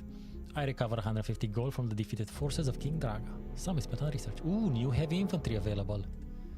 New archers available. Are those hobbits? New cavalry available. Let's see these thingies out. Can we upgrade? We can disband, which is fair. Says this unit may not upgrade. No upgrades currently value. Because they're volunteers, they're extra. But I can buy 2 units. Okay, but what can we upgrade anything? Possible upgrades, see? To swordsmen. Ooh. But what would change? So wait. Melee 11, armor 14. Ooh, melee 14, armor 17. Yes, upgrade these bitches. Nice. Okay, and archers, right? Yeah. Oh, by the way, this guy has a shield. I think this is experience. That's why it's a red. He's stronger. I got 2 archers. They're the elf bowmen. So they do this shit. And the longbowmen do what shit? More missile, more armor. Yep. Same everything, but more missile, more armor. Definitely. Upgrade these motherfuckers. And upgrade these motherfuckers. Nice. And I think we have a heavy... No. Wait. Oh, you can upgrade the normal cavalry to heavy cavalry, apparently. Okay.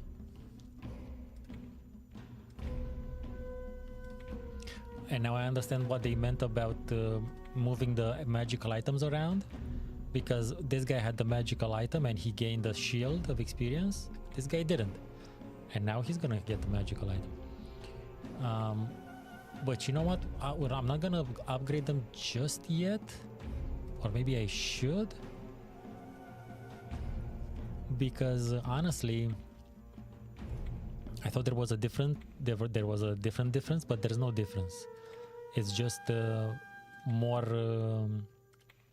armor and more melee. The movement and everything else doesn't switch.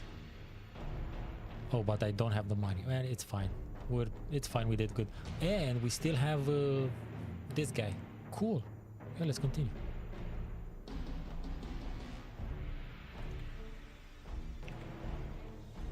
Let's see. Okay, you know what? Let's invest in the things that are closer to being done. So let's give these guys 15, and these guys 15, and these guys 15. What do we have here? Siege engines. We do not have siege engines, and we might need siege engines. Pretty sure we might, and maybe a spellcaster as well. Okay. The Council of Five has received warning that King Draga petitioned the Shadow Lord for support. However, reluctantly, the Shadow Lord has agreed. Undoubtedly, King Draga will attempt to bog down your forces with minor skirmishes, but you cannot allow that to happen. Castle Dragario Jesus. Must be taken, really, must be taken before those reinforcements arrive, or your efforts to reclaim Ayr is doomed. King Draga has also pillaged the nearby villages of Norcross and Merbeck to supply his troops. The Shadow Lord's fist, too, has tightened around the throats of his subjugated people. We have passed the point of simple rebellion and entered into a war where total victory is Ayr's only hope of survival. Perfect music.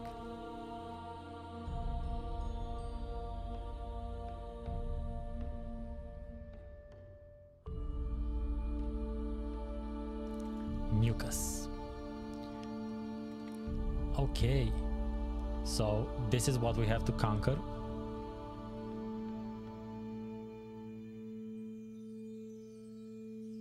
No problem, Ognodian. Thanks for checking out. Have a nice evening. Sleep well. Can always find it on recorded tomorrow. So this is the one thing we have to conquer. These two apparently are ours, and these are cave. Okay, these are side thingies which usually have items or gold, as we've seen. So that's interesting. I'm gonna have Skyrick there.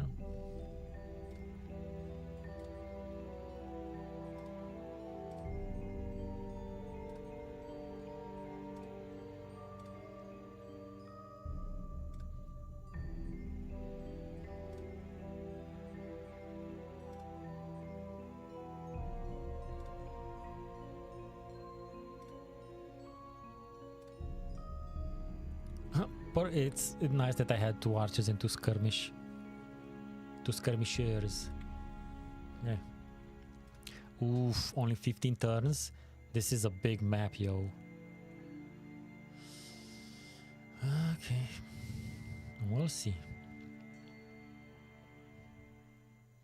Following the road might be a good idea to take these two and see what they have, if they have anything useful. But yeah, I don't know. We'll see.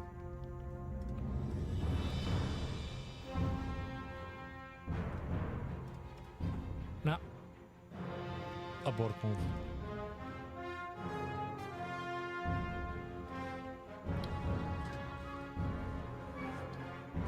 Now I'm actually looking at this of light cavalry.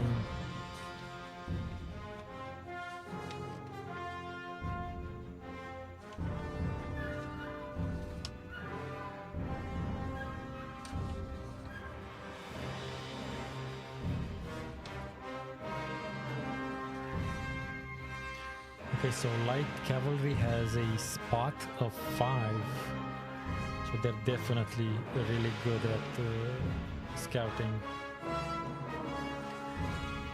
Yeah.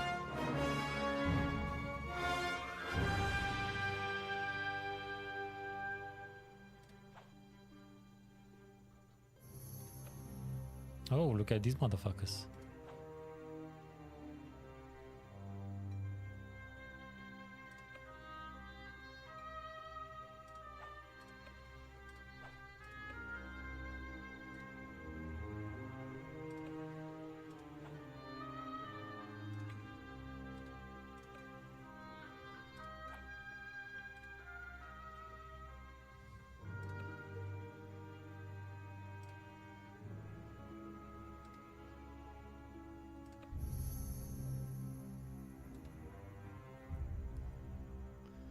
What are these?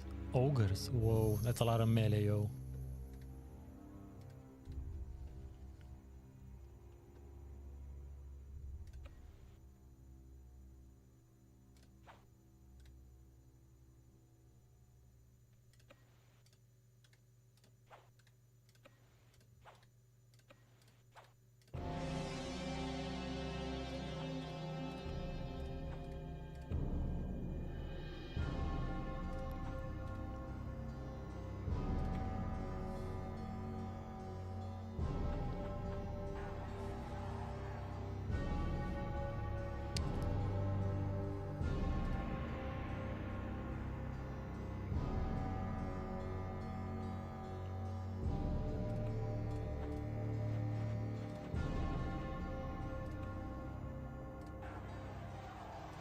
Oh, they folded quick, literally.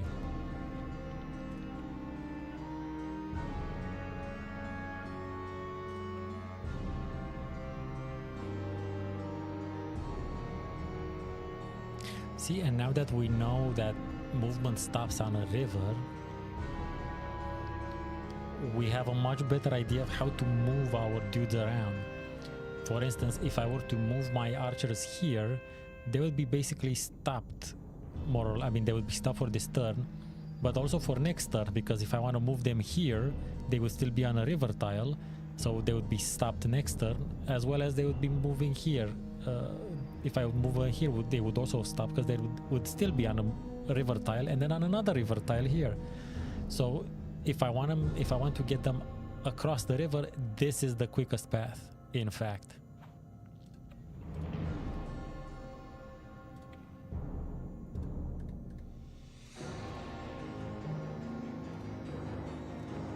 These guys can move past the river. Okay, cavalry can move past the river apparently, but these guys can't.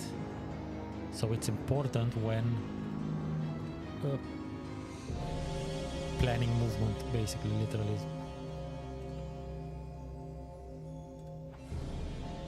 This is not great, but you know.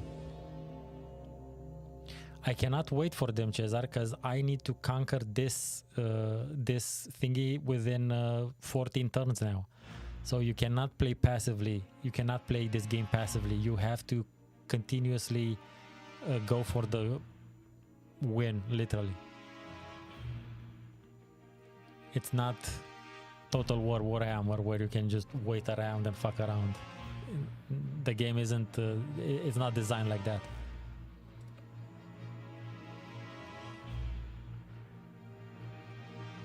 So it's almost impossible that there's nothing here. Yeah, see?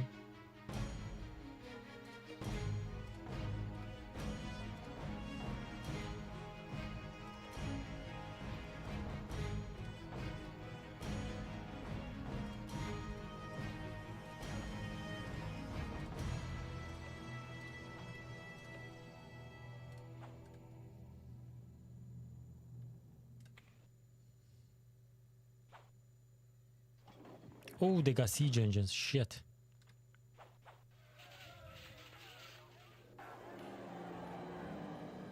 Oh, the goblins got disordered.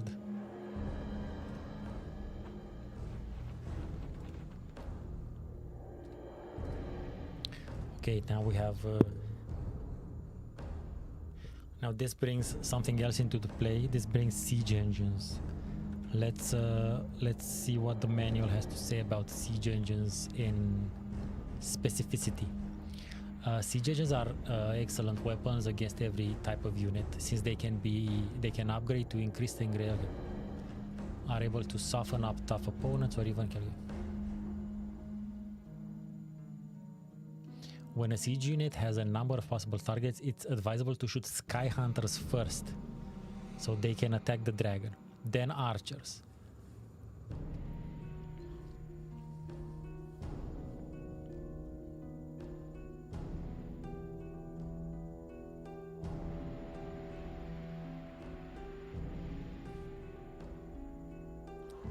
Okay, they're excellent against fortifications. Set them 1 hex away. Okay.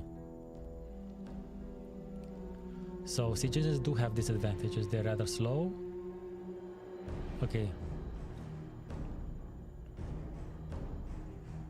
It's better to pass by a possible target and stay on the road. Even high-grade, highly experienced sieges can be taken out in a couple of attacks by enemy troops. Protect them well. They don't need to get close to the enemy anyway. Okay, but what's best against them? I guess anything that doesn't do melee. So, but they're good against archers. So not archers and flyers. I guess skirmishers and possibly magic.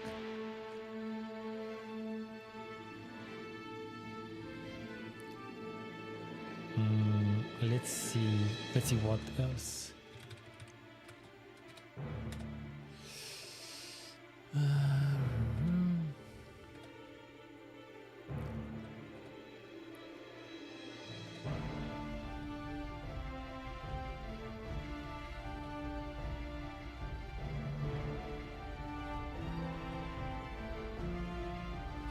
Oh, okay, all siege engines can attack up to 3 hexes away. Some even 4. Okay.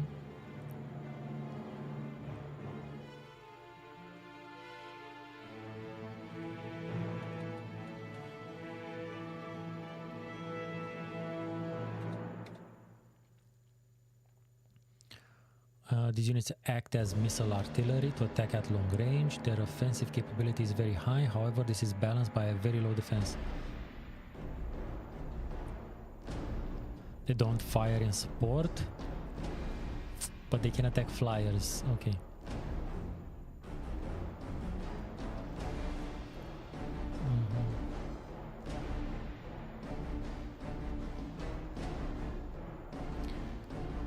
Be wary of you. Okay, so maybe surrounding them is a good idea.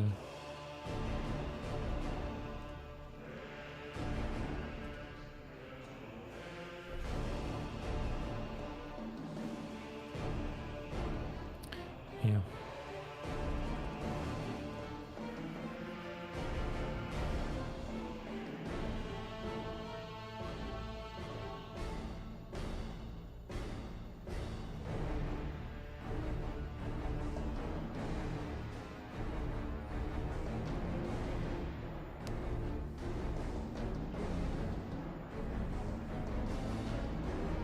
Okay, okay. Interesting. We'll see. But first...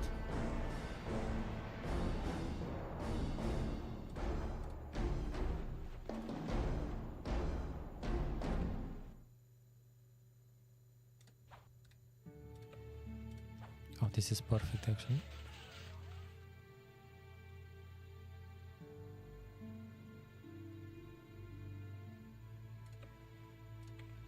Ooh, those guys got hurt like a motherfucker.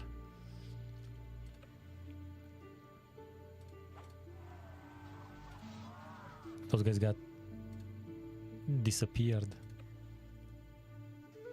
Yeah, let's... I mean... Melee 8, melee 3. Fuck it.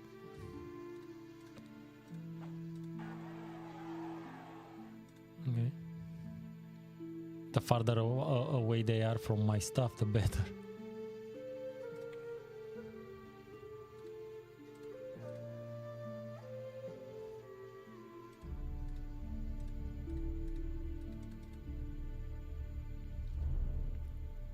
Okay, what else? What do we have here?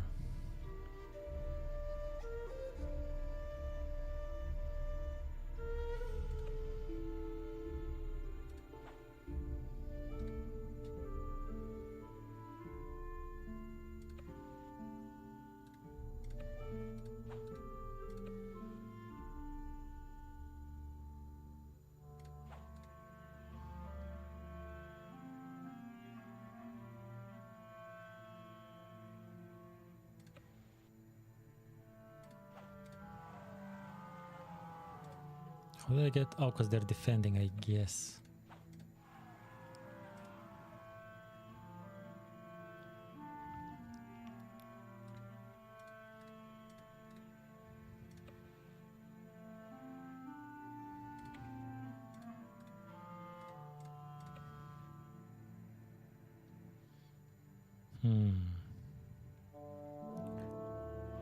It's not. There's no good targets for the dragon because these guys are tough as a motherfucker.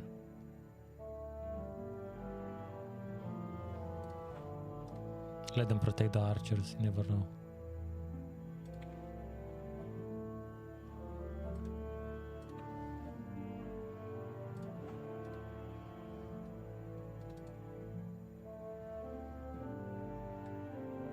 This is actually a quite difficult mission. Oof. Lost a lot of peasants there, damn it.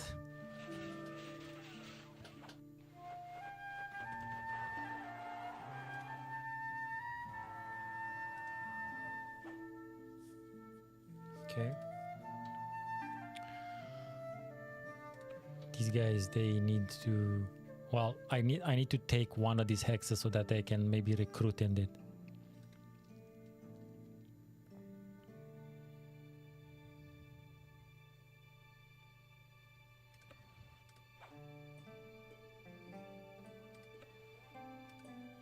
No, I wanted to attack the flying thingy.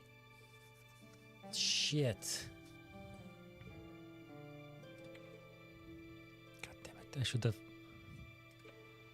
That turn is gonna fuck me up.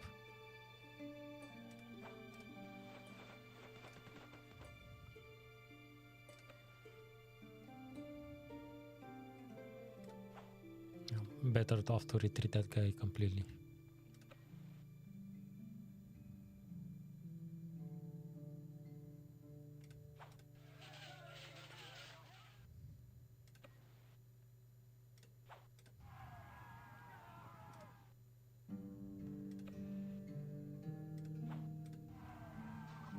Oh, nice. At least I got rid of the siege engine.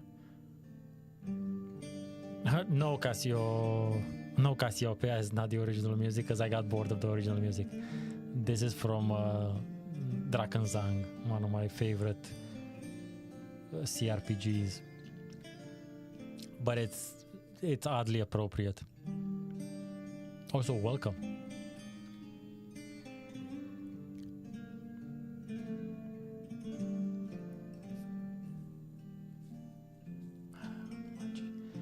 What a bunch of shite.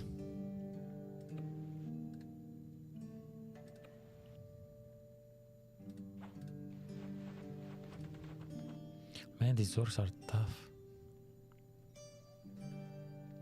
I completely disagree. The fantasy genre music is really dope, but I just got bored of it because it just loops too quickly. Drakenzang, this is one that I'm super used to and I love a lot, so that's why. No problem, Cesar. Thanks for stopping by, man. Thanks for watching. Have a great sleep, I guess.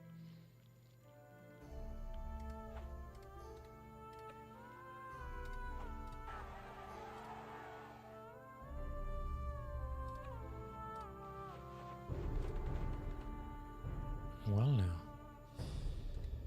What an interesting turn of events.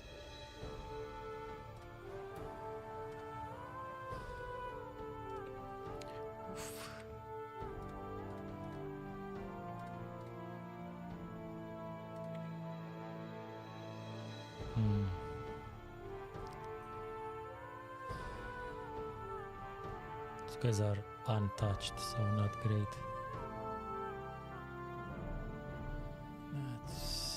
Maybe would have attacked maybe if they have left, if they had fewer, but not yet, as the song goes.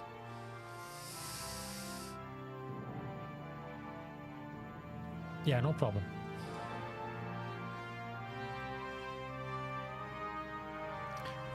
Yeah, I agree, Cassiopeia. I have a video on it that I made, I think, last year, or maybe 2 years ago. But it does, the title does contain Forgotten Gem, I think.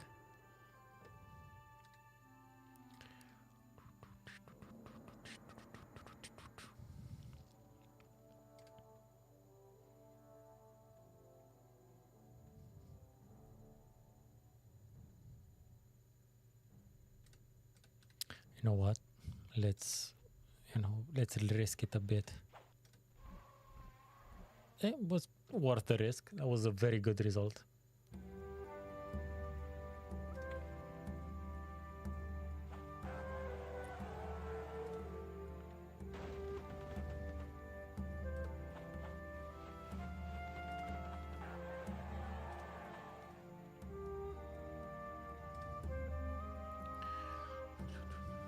These guys, tough motherfuckers.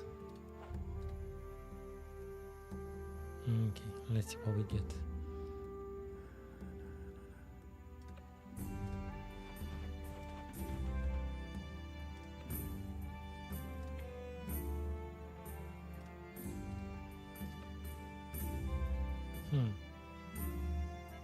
Was I supposed to be able to attack the flying thingies?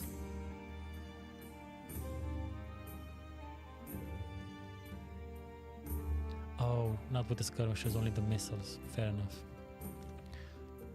Fair enough. But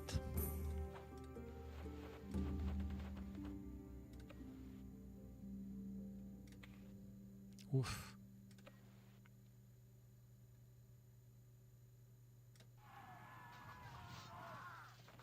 Solid.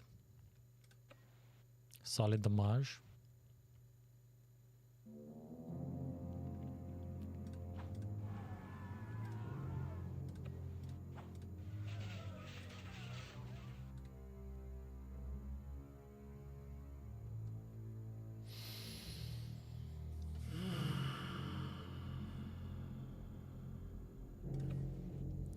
Now let's do the surround.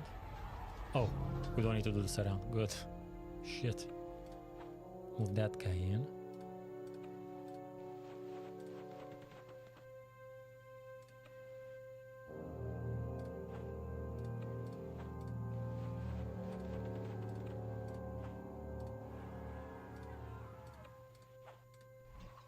There we go. Dissolved ogres.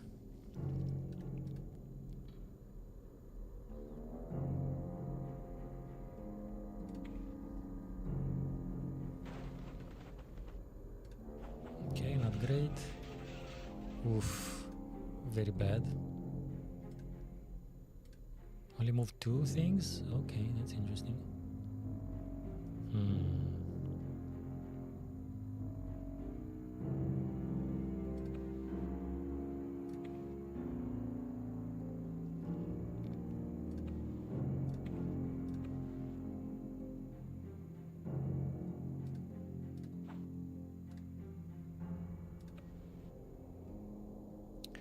Can I should be able to quick save. Let's just risk it. Okay.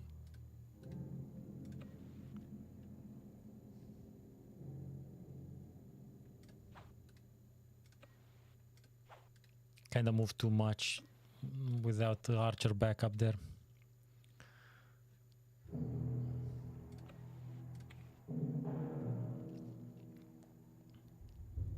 Really want to take these fuckers out, but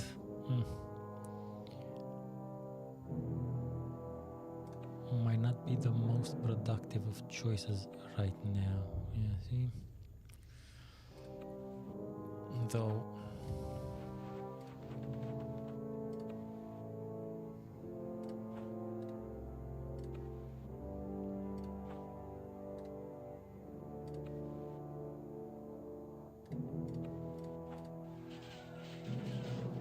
yes, finally.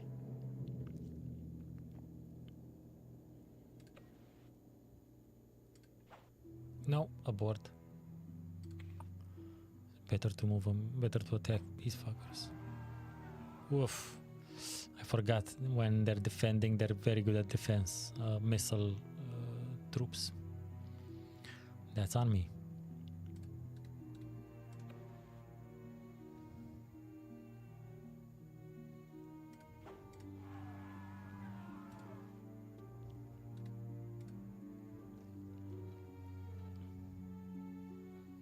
Everyone moved? Yep. Let's mass heal. Nice. It's a great ability. Shit.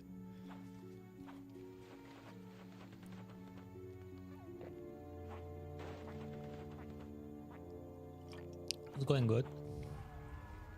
This did not go well, okay.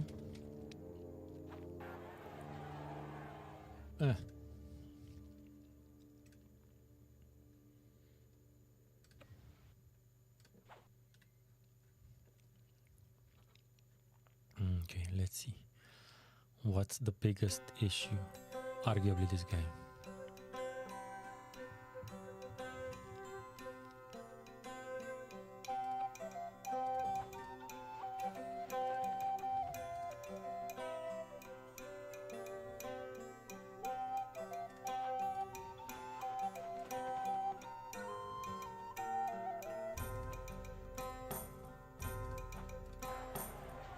Oh, that was nice. Your troops found a magical sling.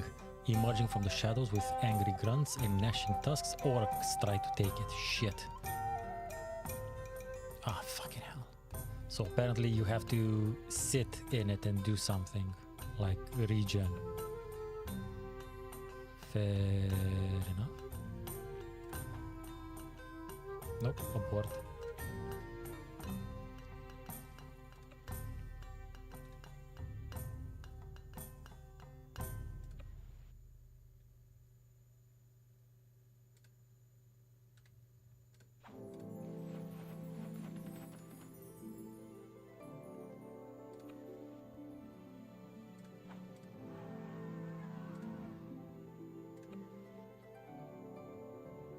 Risky, but might do well. Yeah.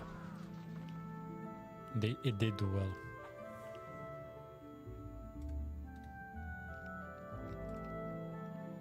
Hey, troops up 40 gold. Nice. Or apparently maybe you don't have to do something special. I don't know.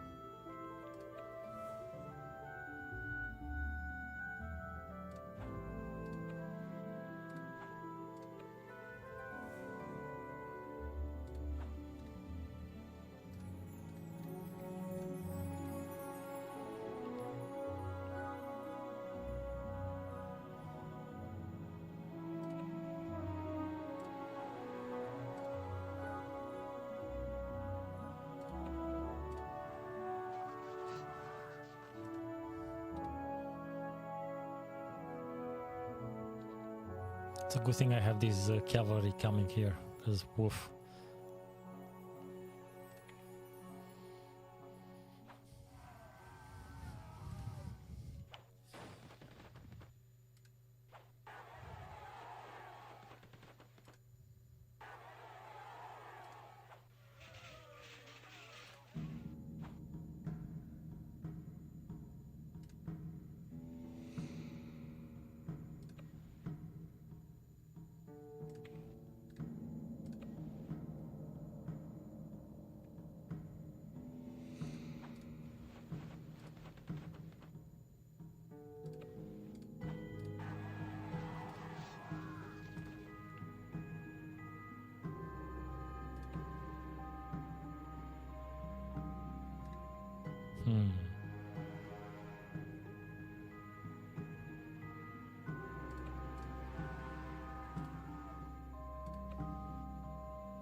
Don't like this.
Okay, I almost managed to take everything around the map except the main thing. These surprise orcs are a big problem.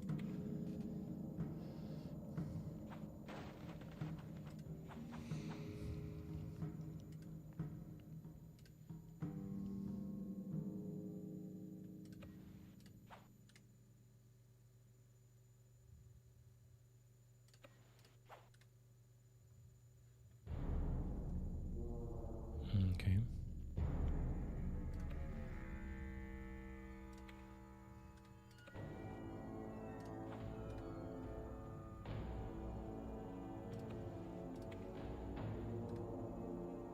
Okay, we have there's a bunch. There's ogres, 2 orcs and goblins. Problematic. There's these random orcs here and the flying fucker here.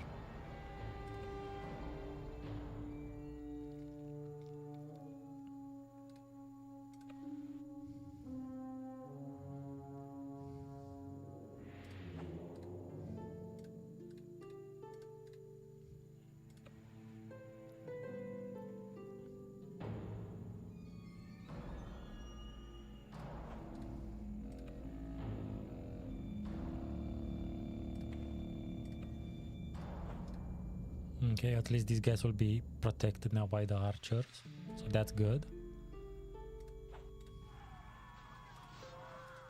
Goblins folded. Okay, let's see. There's no archers, which is good.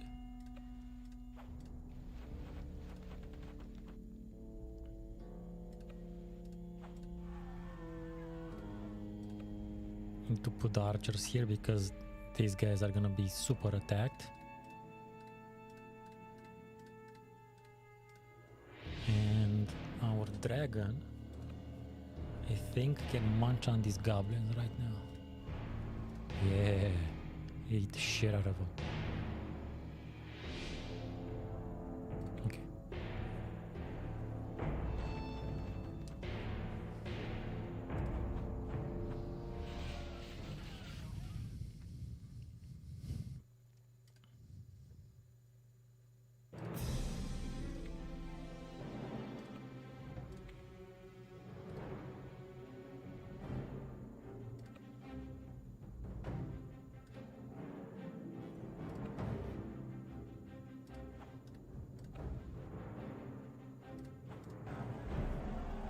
Good work, peasants, yeah.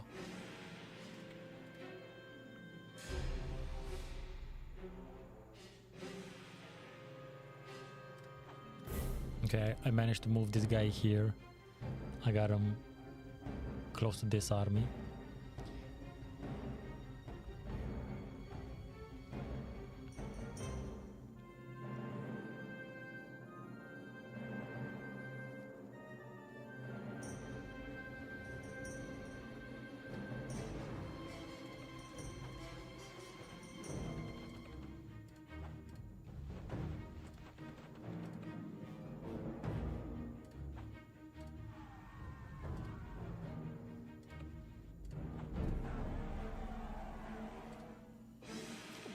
The peasants were the last straw.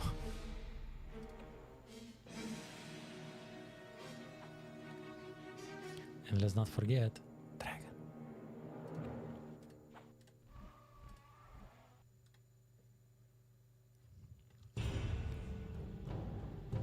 Oh, actually, okay, so I conquered everything. It's just the thing the last thing that's left.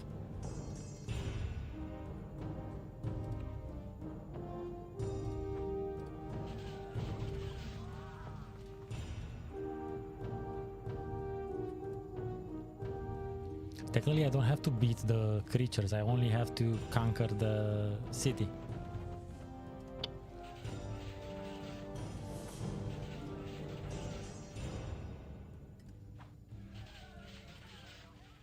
As far as I understand it.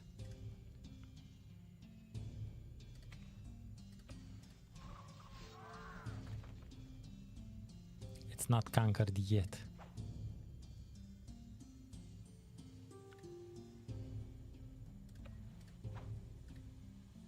The enemy offers to surrender. Told you. Yeah, accept it.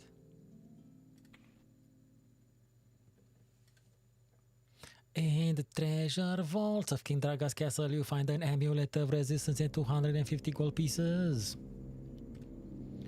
Volunteers leave your army to return home. That's fine.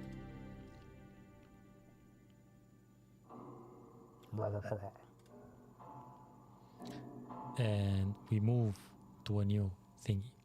Word of your triumph over King Draga has spread quickly. People are rejoicing for the first time since Fire Isle rose from the depths of the sea. On the Isle of Four Winds, the peasants have perhaps begun to rejoice too heartily. They took up arms against Elkar, the Shadow Wizard, and even managed to liberate a few villages in the northwest. Elkar was quick to respond, however, slaughtering whole villages and raising the dead in unspeakable rituals. You have only a brief time before those armies of undead overwhelm the peasants, and your opportunity to liberate the Isle of Four Winds is lost. The Council of Five has also learned that the Shadow Lord emerged from his seclusion on Fire Isle and is oiling the wheels of war. He sent the renowned mech master Ferras to the Isle of Four Winds and is forcing him to build a host of war machines for Elkar. New light infantry available. New skirmisher available. New light cavalry available. Ooh, new sky hunters available. New bombardier available. New siege engines available. New spellcasters available. Anywho, yeah, we had a very nice, well, what I think was a very nice learning stream. And fantasy general, man, you read the manual, you spend a bit of time getting a hold of the 3 different attack ranges, and also I'm pretty sure the 3 different types of damage also matter much more, but the attack ranges are really important. And look, we finished all the missions long before the deadline, at least for the first continent. Things get more difficult with this one. But anywho, thank you very much for watching. I've been Stefan, the retro gaming anthropologist, and I'm not joking. Have a great rest of whatever it is when you watch this, and good luck out there.